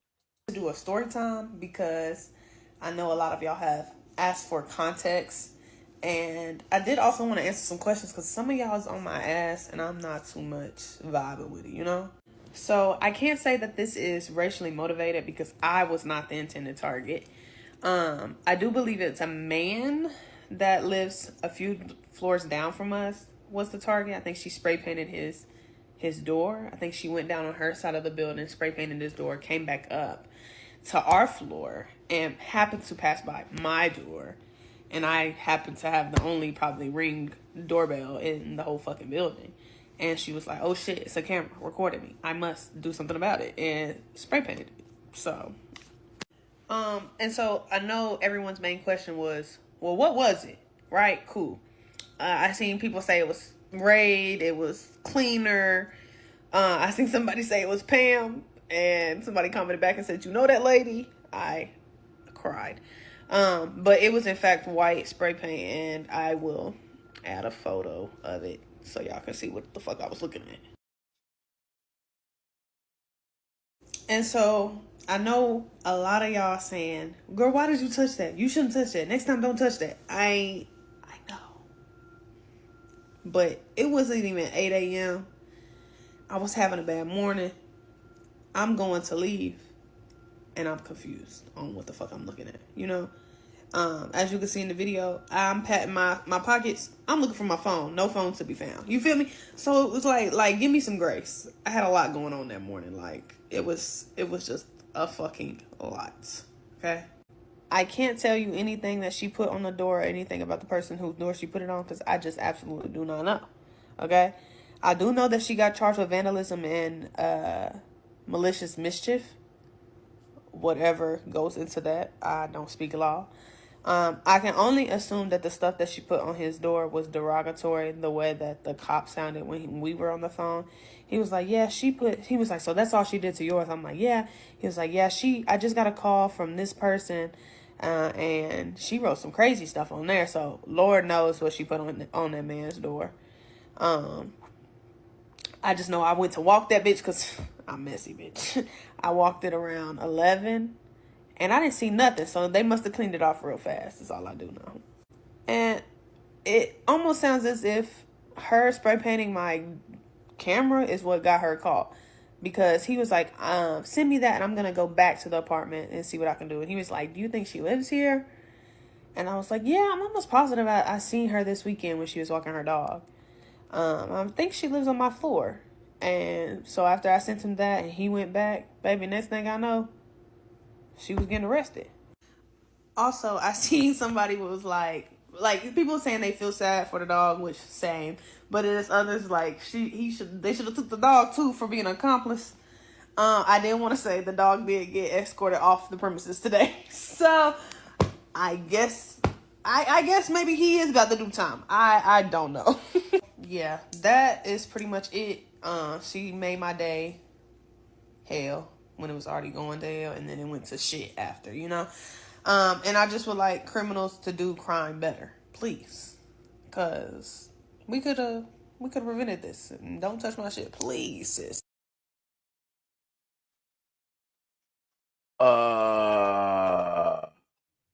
Okay, I can't even get into the actual aspect of the video because now we are starting back, I guess. She said, "Oh yeah, I remember when Kevin started talking to men, telling them how to clean themselves and stuff. Then he switched and he became the biggest anti-woman hater. This man didn't like women doing well." I'm guessing that you mean black women. Because I really didn't, in a sense, see other women of other cultures celebrating the death of Kevin Samuels other than black women online. You said, but see, I was following another channel who was actually calling it out. Yeah, he's gone, but before he was gone, tarot cards were pulled because he was so evil, and there was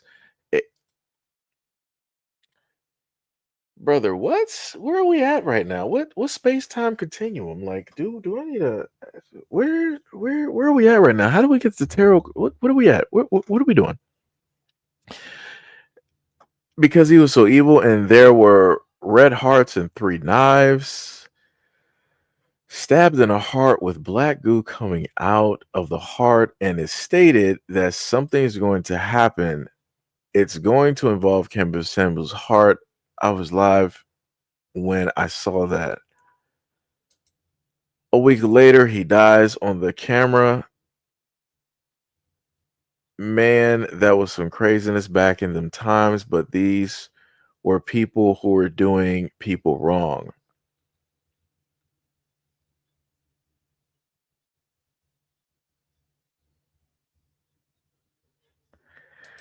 He said, but I say this, little brother, the reason why you think people just attacking people like Kevin Samuels, who's not here anymore, and others because you don't follow them like that. Had you followed them like that, you would have had a whole different take on a bunch of stuff.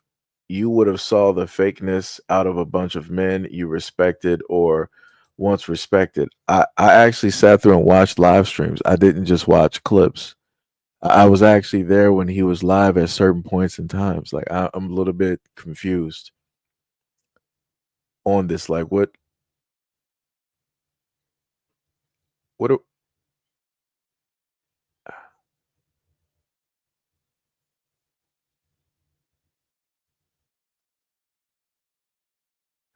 I I don't even know. Like I said, I don't even know where we're even going right now. Everything completely threw me off once I started hearing like tarot cards, black goo, 3 hearts, swords. I'm like, okay. I just gotta take off my glasses for this one. Oh boy. I remember videos of seeing some black women who are into this. They're on TikTok and everything, and they said that they basically called on the ancestors or whatnot in order to get Kevin Samuels directly up out of here. And there was like, we did that, and they were like, the rest of you black men out here better get yourselves in order before the same thing happened to you. And I'm like, how did we get here? I'm like, so now we're quote unquote using the power of the ancestors to get rid of black men. But yet I've not seen this exact same energy when it deals with white supremacy and the system that we are currently in. So I'm guessing that the ancestors too must also loathe and hate black men. Like I said, I don't know where to go with this. I don't um I don't know where to even go with this at all. I don't. I'm not even sure what's even happening. I Yeah, Ty, yeah. You are correct. That is a mod. Because like I said before, I try to have, I try to be, I guess what would be the word, like impartial. I try to have people that have a different point of view, right? And things of that nature. Because a lot of people like to say, like, whenever people have these channels, they always have people that are like minded. And I'm like, no, it's been a lot of times y'all disagree with me on, quite a few topics. So it's like, that's not even the case. But I don't even, like I said, I don't even know what to even say here. I don't even, brother, I don't even know what to even say about this one. Yeah, like J Lock said, he was like, so y'all use witchcraft for evil of a man that didn't do nothing to him. Yeah, like I don't even understand that.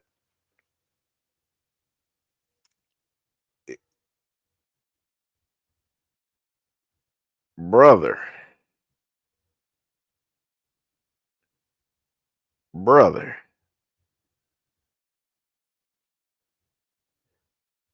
Yeah, like where was all of this black magic when it dealt with Chad Wheeler? And I sat up there and showcased the fact of what this dude did.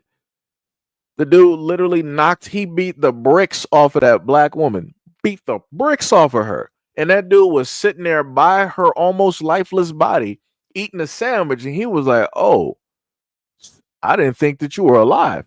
Where's the ancestors? Where the black magic on that? Where's the three hearts and the black goo? Where's all of that stuff? What about the white dudes coming from Europe, going all throughout Africa, and they're sitting up there going after the black women there, the African women there, doing whatever it is that they want to set up. Where is all of this tarot card and all of this other stuff? Like, brother, like what's happening? Like, what is happening? Like I always like this is what I be sitting up there talking about. So just in case, let me just roll this back up here. Let me just roll this back up here. Uh so let me just put this up here. Let me just get the other lady off the screen real quick. This is what I be talking about when I be saying the type of energy that people be having directly for black men. I've never heard of a black dude saying like, "Yes, I'm using the ancestors to sit up there and get rid of black women and to sit up there and punt." I've never heard a black dude say that. You're literally saying that you're calling upon this unknown force, this unknown power that only you're able to control. But instead of you trying to direct that in order to free or to make some things happen so that things can transition faster for black people, you're like, no, no, no, we're going to forego all that. We don't care about the system. We don't care about the police. We don't care about the government. We don't care about America and what the totality of what it did to black people. The only thing that matters is the most evil person on this planet, Kevin Samuels. We're going to call upon the ancestors. We're going to channel that energy like a fine tooth laser, and we're going to aim that directly at him and get him out of here. And we're going to use that as an example to showcase to other black men the power that black women have. So you better straighten up. You can't make this up. You can't make this up. You can't make this up. I didn't hear nothing about this when you had white officers deciding that they wanted to harm black women in a multitude of ways. I never heard this energy be placed in this type of manner. I never heard these types of words or anything like that. No matter how black women have been treated in the United States by way of the power structure that we have, I've never heard this same type of wordage or energy getting pulled from the ethos and channeled in order to elevate or alleviate situations or problems. Never heard of it. That's crazy.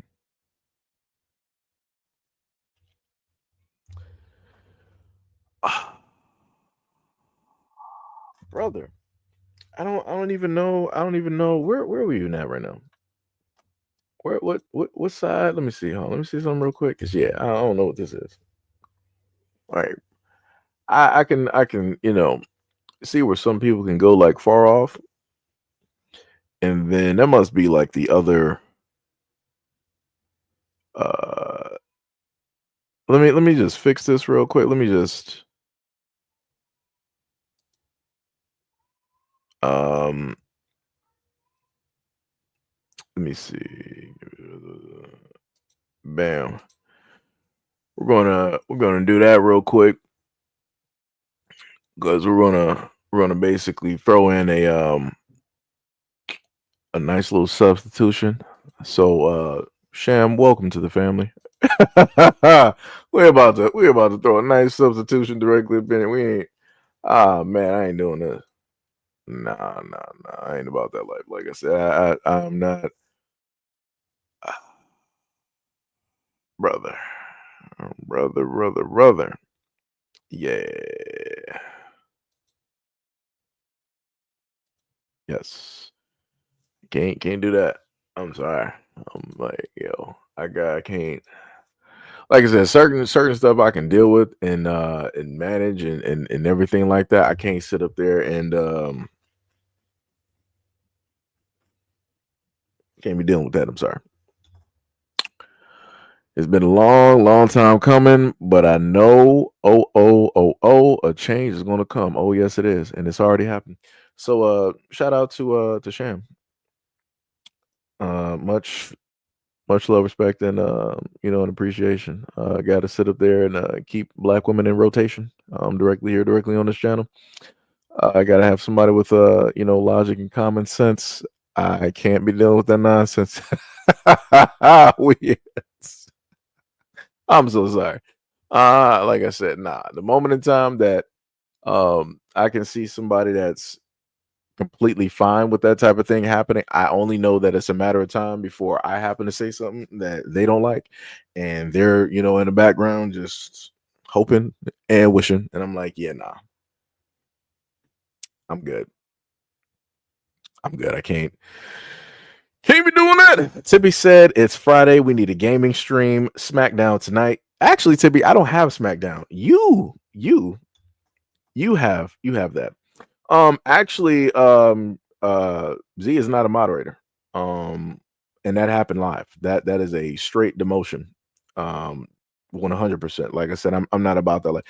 Like I said, I've done this on both angles. The moment in time that I've had some dudes up here, some random dudes pull up to the section, and they sitting up there saying some horrendous things towards Black women, wishing this, and I'm like, yeah, nah, you out of here. We gonna pack you on up real quick. We're not gonna be back here. You're out of here, right? Like I said, I give energy on both sides. I don't got time for that.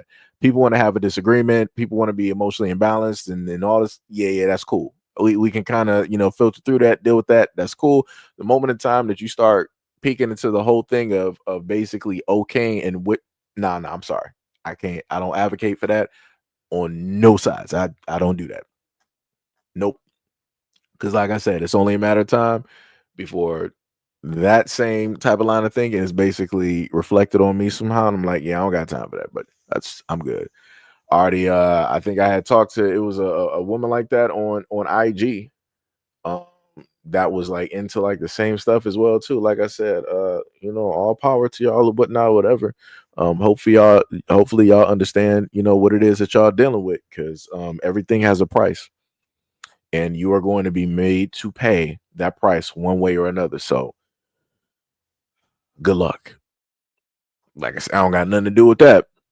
That is a completely you problem. So when the ancestors come seeking that debt that must be paid, I hope you are ready to sacrifice what you need to sacrifice. That's personally going to come from you, out of your pockets. Whether it's going to be you, your child, or somebody in your family. And sometimes just one might not be enough. So good luck with that. Y'all got it. I got it. Like I said, Hack said, who got demoted? That was Z, who was up there stating like a whole bunch of stuff. Like I said, it just got to that last point when she was talking about Kevin Samuels. Like, yeah, I ain't about that life. I'm good. So we got Sham directly in the building.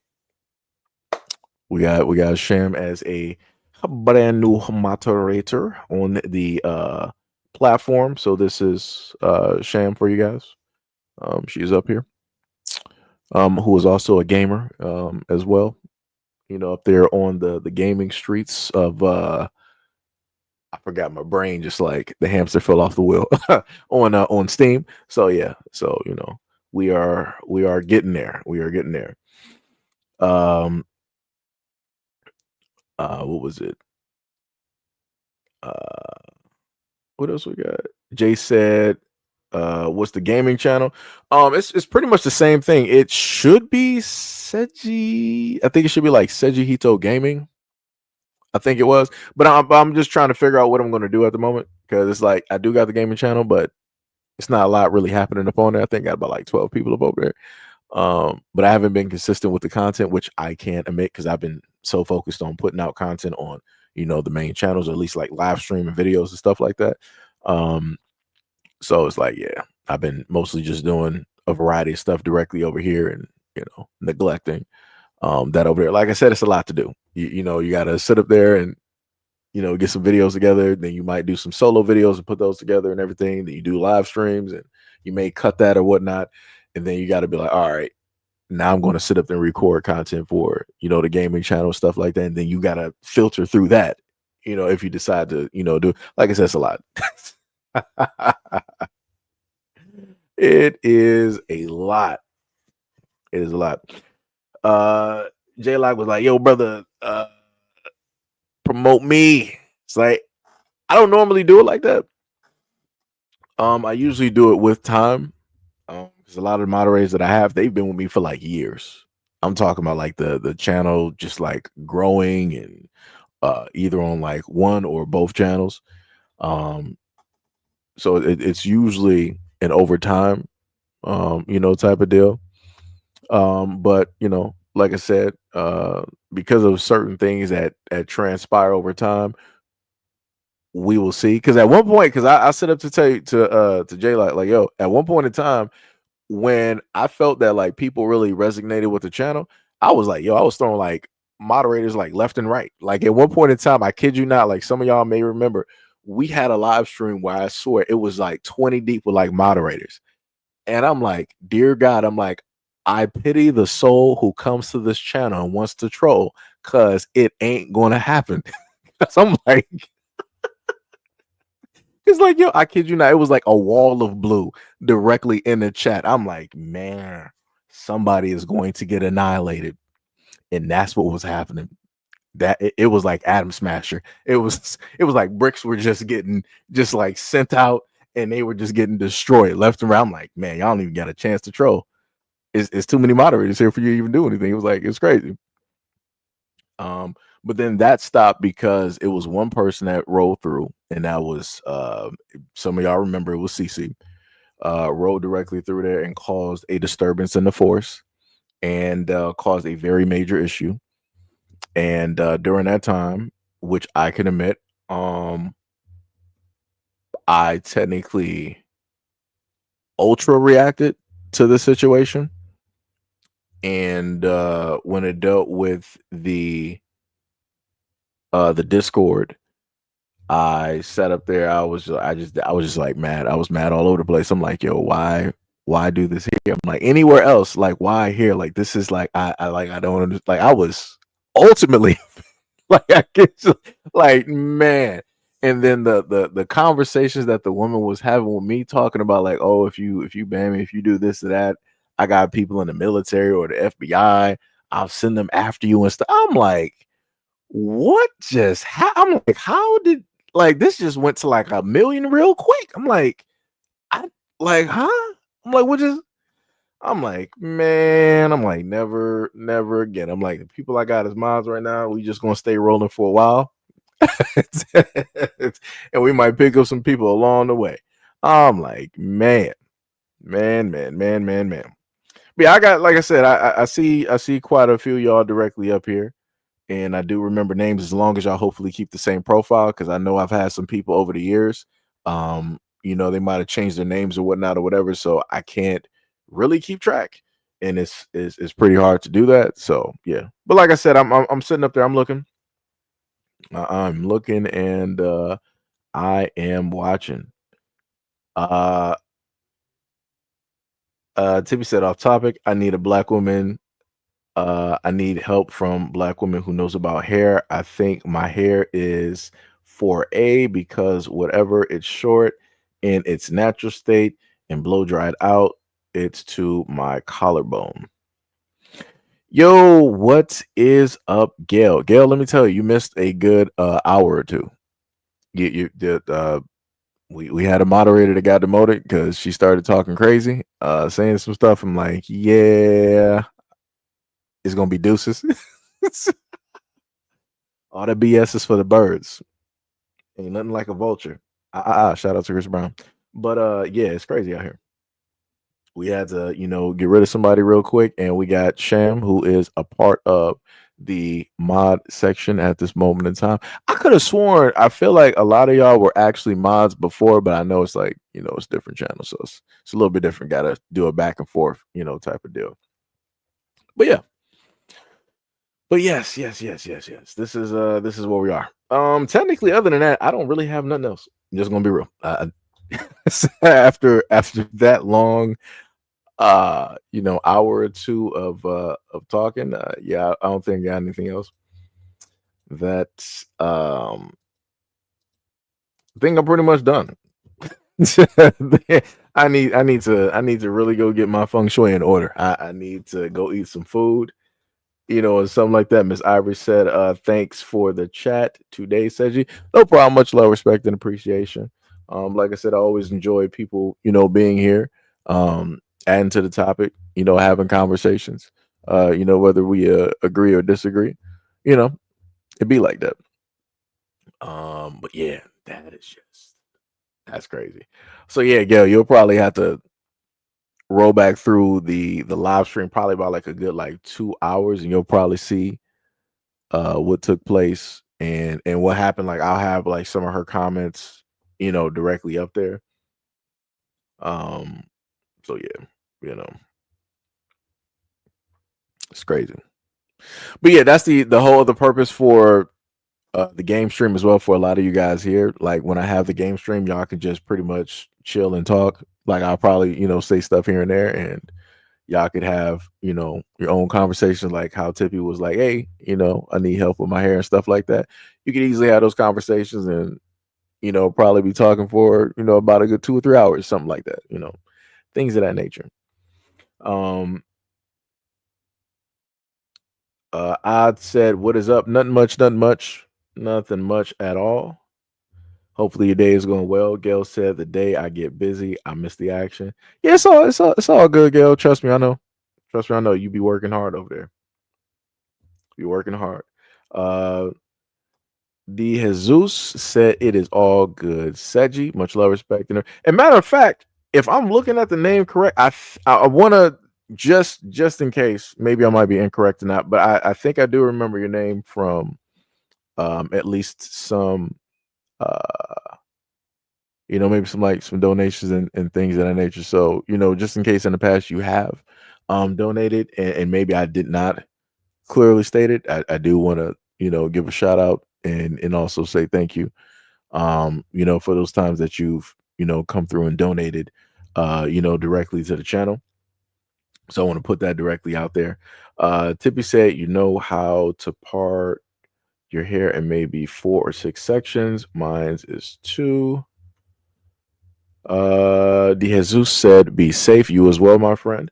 Monica R said, yeah, wait, I guess you're responding back to Tippy, I think.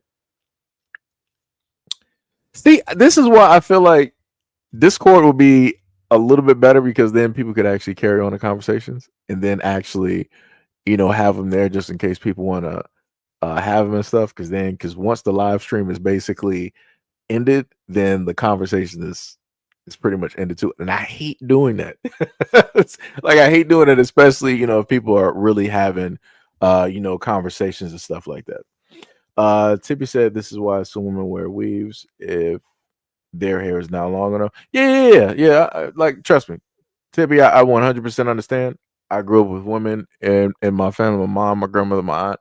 Trust me, I didn't been to the salon directly with them where they went to go get their hair braided and everything. Trust me, I completely understand, and I know.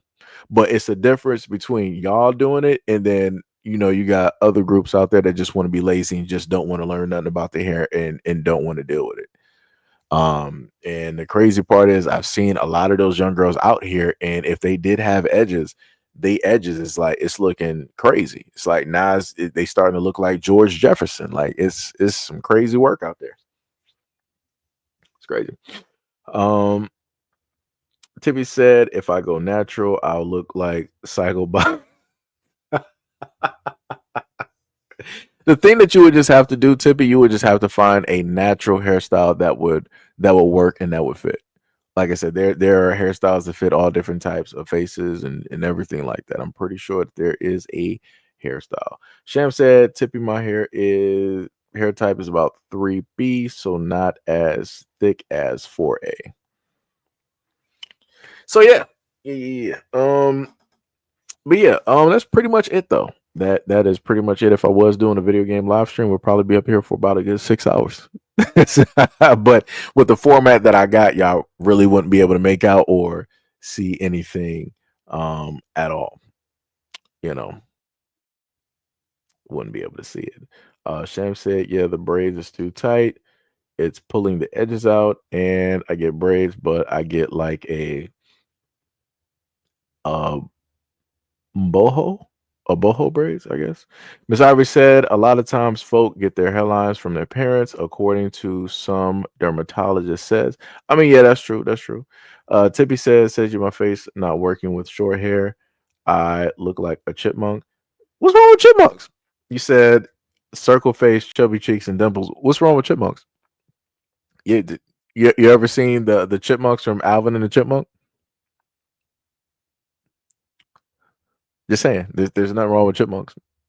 There's nothing wrong with a woman that has a full face and dimples. That's nothing wrong with that. That will actually make other people smile. Just send them the same. Just putting it out there.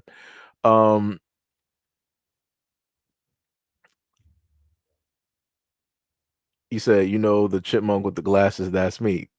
There's nothing. Everybody's seen Alvin and the Chipmunks. There was not you. I just want you to realize that a lot of boys during that timeline of that show being out had crushes on the female chipmunks there. Just sitting up there putting that directly out there. Just putting it out there. Then you got Chippendale Rescue Rangers. Yeah. This man Hack was like ... And Tip was like, but chubby. Hack was like, LOL, dude. Okay, well maybe it was just me then. Maybe I like the female chipmunks. I don't know. Maybe it was just a me thing, I guess. Stan was like, LOL, the chipettes. Yep. But yeah, oh wait, Miss Ivory said, yeah, that was the cartoon. Boys in Love, also with Smurfette as well too. Yeah, that was another person too. But yes, guys, that is pretty much it. Don't want to technically keep you guys here longer than what you need to be. I'll try to figure out what's happening directly for the 5th, what I will do, and how I will decide to do it. Because what is the 5th? The 5th is going to be on Saturday. Wow, they really trying to do this march on a Saturday. So yeah, we'll figure out something. I'll probably order some food and whatnot, and I'll be sitting here, talking to y'all probably about just something random. Maybe about some video games, maybe about some comics or some anime or something like that. Something, a little bit different. So, if you're here today, make sure to be here tomorrow because, we will have that live stream. Tibby said, what march? Do I got the video of the black guy? I could probably leave off on that video. I probably put that up. Let me see. Hold on. Give me a second. All right.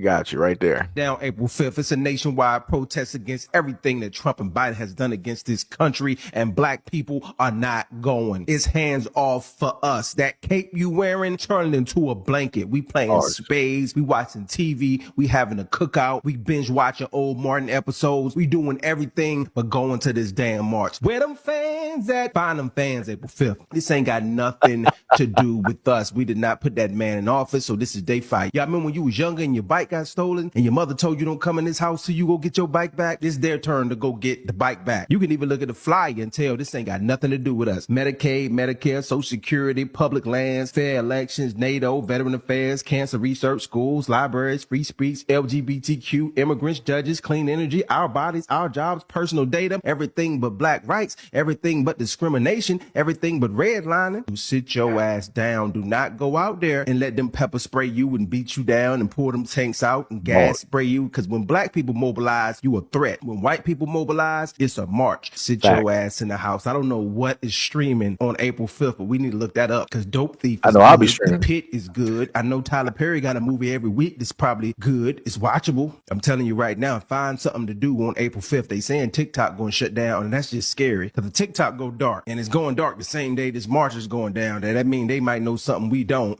and they might be ready to get lit. I'm just saying. And that's facts. Because people forgot about that too. They still got the whole thing dealing with TikTok and them deciding, because Amazon actually said that they are willing to buy TikTok, but you ain't heard nothing. So, we'll see. Tippy says, stay gone, watch classic old black and white movies. Miss Ivory said, white people supposed to be equals peaceful march. Yep. D-Money said, I feel this protest is going to turn into a country concert. Yeah, probably so. Tippy said, home type. Wait, I think I saw some Hack said. Hack said, crush was Rogue's mom from X-Men. My crush was because, like I said, I like different body types. I'm pretty sure that's, and I know what's going to happen when I say this, but Dexter's laboratory, his mom, Mrs. Mayer from the Pop-Up Girls. I always thought that technically that was supposed to be like Mariah Carey, because of how she was and everything like that, and how the mayor always loved her and everything. I really thought that was supposed to be like Mariah Carey and stuff like that. Storm. Who else? Trying to think of like a female character. There was a girl from like Wildcats. There was a girl, I think, from Ultra Force. Of course, you got the girls from like Power Rangers. When Aisha came to the scene, dope. The first actual black Yellow Ranger, which a lot of people don't know about, had a crush on her, but she decided to be stupid earlier on, and she was like, I want more money for doing this during the first pilot. And I'm like, you're going a little bit too fast. You don't even know if the show is going to last, but you lost your job. So now, instead of us having two Black Rangers, which would have been actually the Black Ranger, right, and the Yellow Ranger, they ended up making the Yellow Ranger Asian. So there you go. You got somebody that wanted to move, faster than what they should have been moving. Crazy work. Like I said, I would love to know where that black woman is that got herself fired from a job, one of the most popular television shows, kid shows to basically exist. Man, I'm pretty sure that she was beating herself down, looking back now, and where she could have potentially have been and how she could have marketed this. Woo! That's why I tell people they got to slow their roll real quick. What was it, Elvira? And I didn't actually realize how old Elvira was. She still roughly looked the same. Well, I guess it's the white makeup or whatnot. Adela Storm. Who else? There's some other ones there. I just can't list them. The black girl that was with Ben Grimm, I thought she was cute, even though she was blind. I thought she was cute. It's a few directly in there from different shows and like animes. It would take me a minute. Oh, here we go. Tippy said, "Oh gosh." Mo said the Baroness from G.I. Joe was bad. Said Lily Munster. Tippy said it was Gambit for me. Before I thought Gambit was a light-skinned black man. Sam said I'm binge watching Solo Leveling from the beginning tomorrow. Yeah, I forgot about that. I gotta sit up there. Gotta sit up there and check that out too. I said, "Oh, dude, Lily Munster." D Money said Trini. Yeah. Yep. Yo, Neil, what is up? What is up? Dark said the Baroness, Scarlet, and Lady J. Oh, also, I want to say like probably all the female ninjas from Mortal Kombat 3 Ultimate. Because Jade, I don't care what nobody say, that woman was black. I don't care. I think it was like Jade and Melina. And I'll probably get judged on this, but I don't care. And then oddly enough, you also had what's her face? Lady Shiva, who was basically Queen Shiva. So yeah. Who else? Also, what's her name? Lady Queen Sindel as well too. Both of them directly up there. Like I said, I don't care how odd it seems or sounds. It is what it is. It is what it is. Tippy said Elvira, I remember her. Yep. Hack said the Baroness's eyes were huge. This man is crazy. Tippy said black woman on Baby's Kids. Oh yeah. That's another one too. Tippy said, did you like them? Jade is black. Facts. Tippy said Jade and Ty. That was the other one I'm thinking about. Jade, Ty, and Melina. Yeah. Thank you. Sham said, wasn't there a black woman on Street Fighter? Wait, did we? Oh yeah. I can hear her music right now. And I played with that character back on Third Strike. It should be Elena. She's African. She has the rings around her neck. She is very tall. That woman is like 6 foot plus. And she has white hair. I want to say for fighting games, at least during that time period, that was one of the most beautiful black female characters that I've ever seen before. I'm like, wow. I'm like, man. She looks so good. I'm like, I wanted to figure out how to play with the character, but I'm like, I didn't want to play with the character and then start getting beat. And I'm like, I'm disrespecting this character. I can't do this. It's like if I get beat and I'm using like one of the guys out here, that's different. That's different, right? I feel like if I was playing with Elena, that I should be a professional and I should be taking as the least amount of losses as possible. What else you got? Shiva too. Yep. D Money said all of them can finish me. This man. Sham said yes, she was a good character. Mo laughing at D Money. D Money said Orchid from Killer Instinct. Oh yeah. I forgot. Yeah. You had some women in Killer Instinct too. Yeah. There was another game like that too, but I forgot what it was. It wasn't Killer Instinct, but it was another type of fighting game, and it was during the 90s as well. I forgot what it was. Tippy said Tekken. Oh, also Vanessa off of Virtual Fighter. I know some people might not be Virtual Fighter fans, but I like Vanessa because of the skin complexion and she had the hair that was white like Storm, and she was able to fight. I'm like, all right, that's the girl right there. Vanessa, she got that. She got that. Shout out to Jade Cargill. Shout out. I don't know how tall she is. I feel like Jade is probably short, but she looks tall on screen. It's crazy work. Tippy was like martial law. You like martial law. Dark Titan said Lily Monster Elvira was very sexy. Isis, OG, Electra, Woman, Dinah Girl, Cheetah or Cheetar. Oh yeah, Cheetar. Yeah. Oh yeah, Mai from Fatal Fury. Yeah, that's bars. Yeah, Mai. That's Lord, that woman there. That's crazy. Crazy work. Hack said Ash's mom.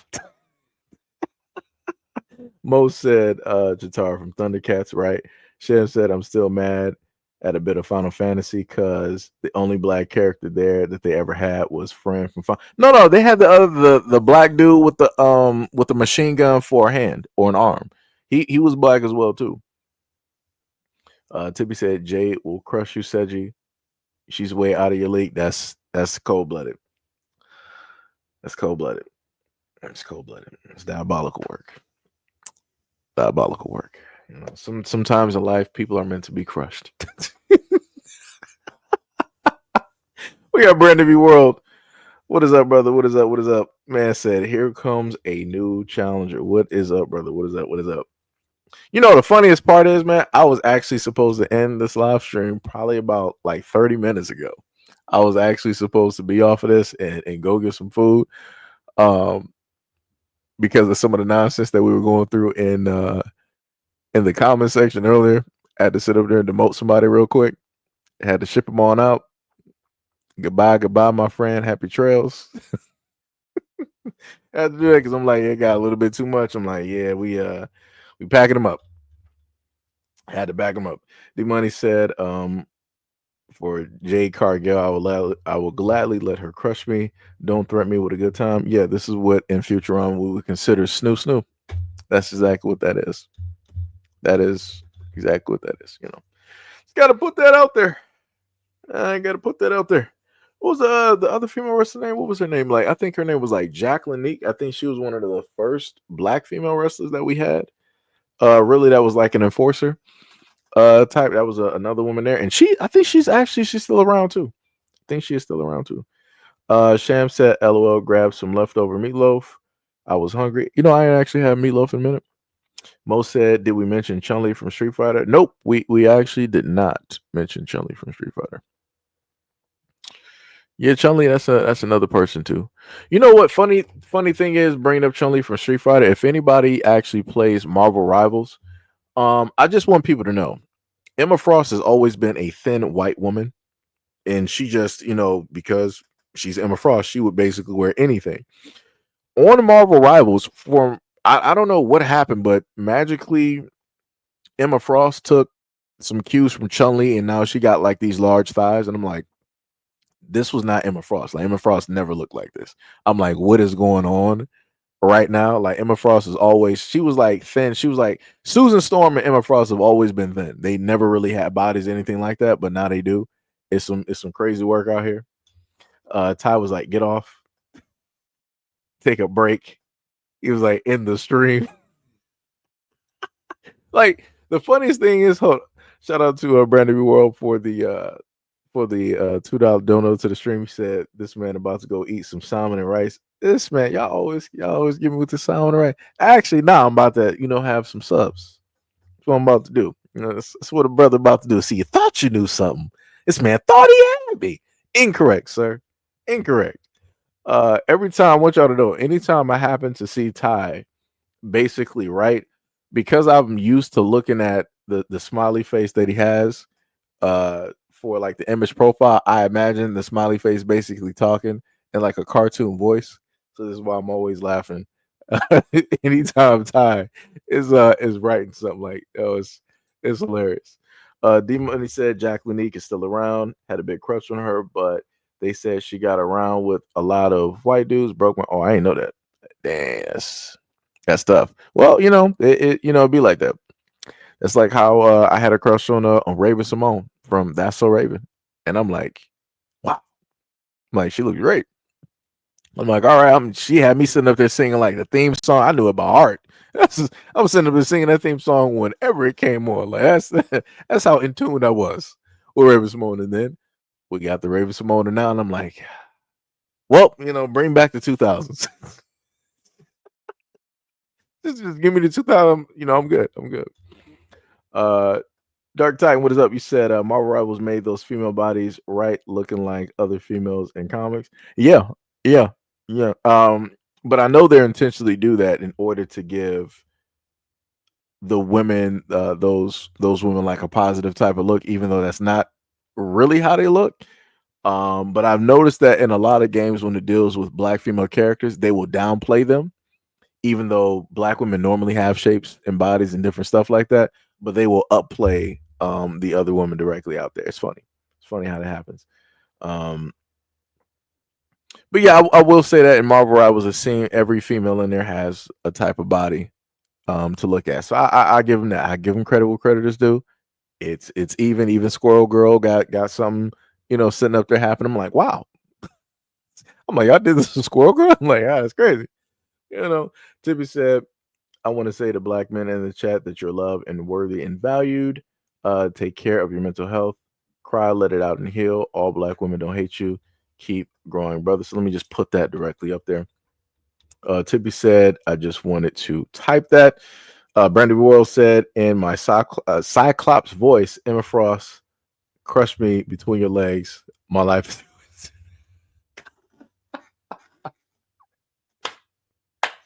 this man. Oh man, that's crazy. That is crazy. So yes, with that, also shout out to Tippy for the positivity. Just gotta highlight that Brandon V World. With that, I think we will end the live stream on both of those comments there, and you guys are free. Y'all are free to go out here and be gaming. Go get some food and everything else like that. Like I said, much love, respect, and appreciation. Love you guys a lot for everything that you guys just so happen to do. And thank you guys for everything that you guys do every single day.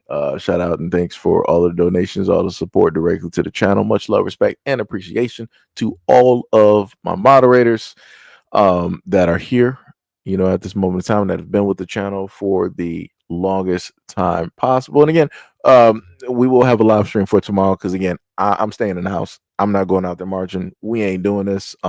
Everybody else is by themselves. Since they wanted to vote for themselves, they can fix the situation themselves and protest by themselves. We'll be sitting here probably eating, talking about video games, anime, or gaming, or doing some stuff, you know, like that. Like I said, we'll probably just take a break from the normal every day, and we'll just have general topic conversation. But anyways, love you guys a lot. See you guys in the next live stream, and peace out.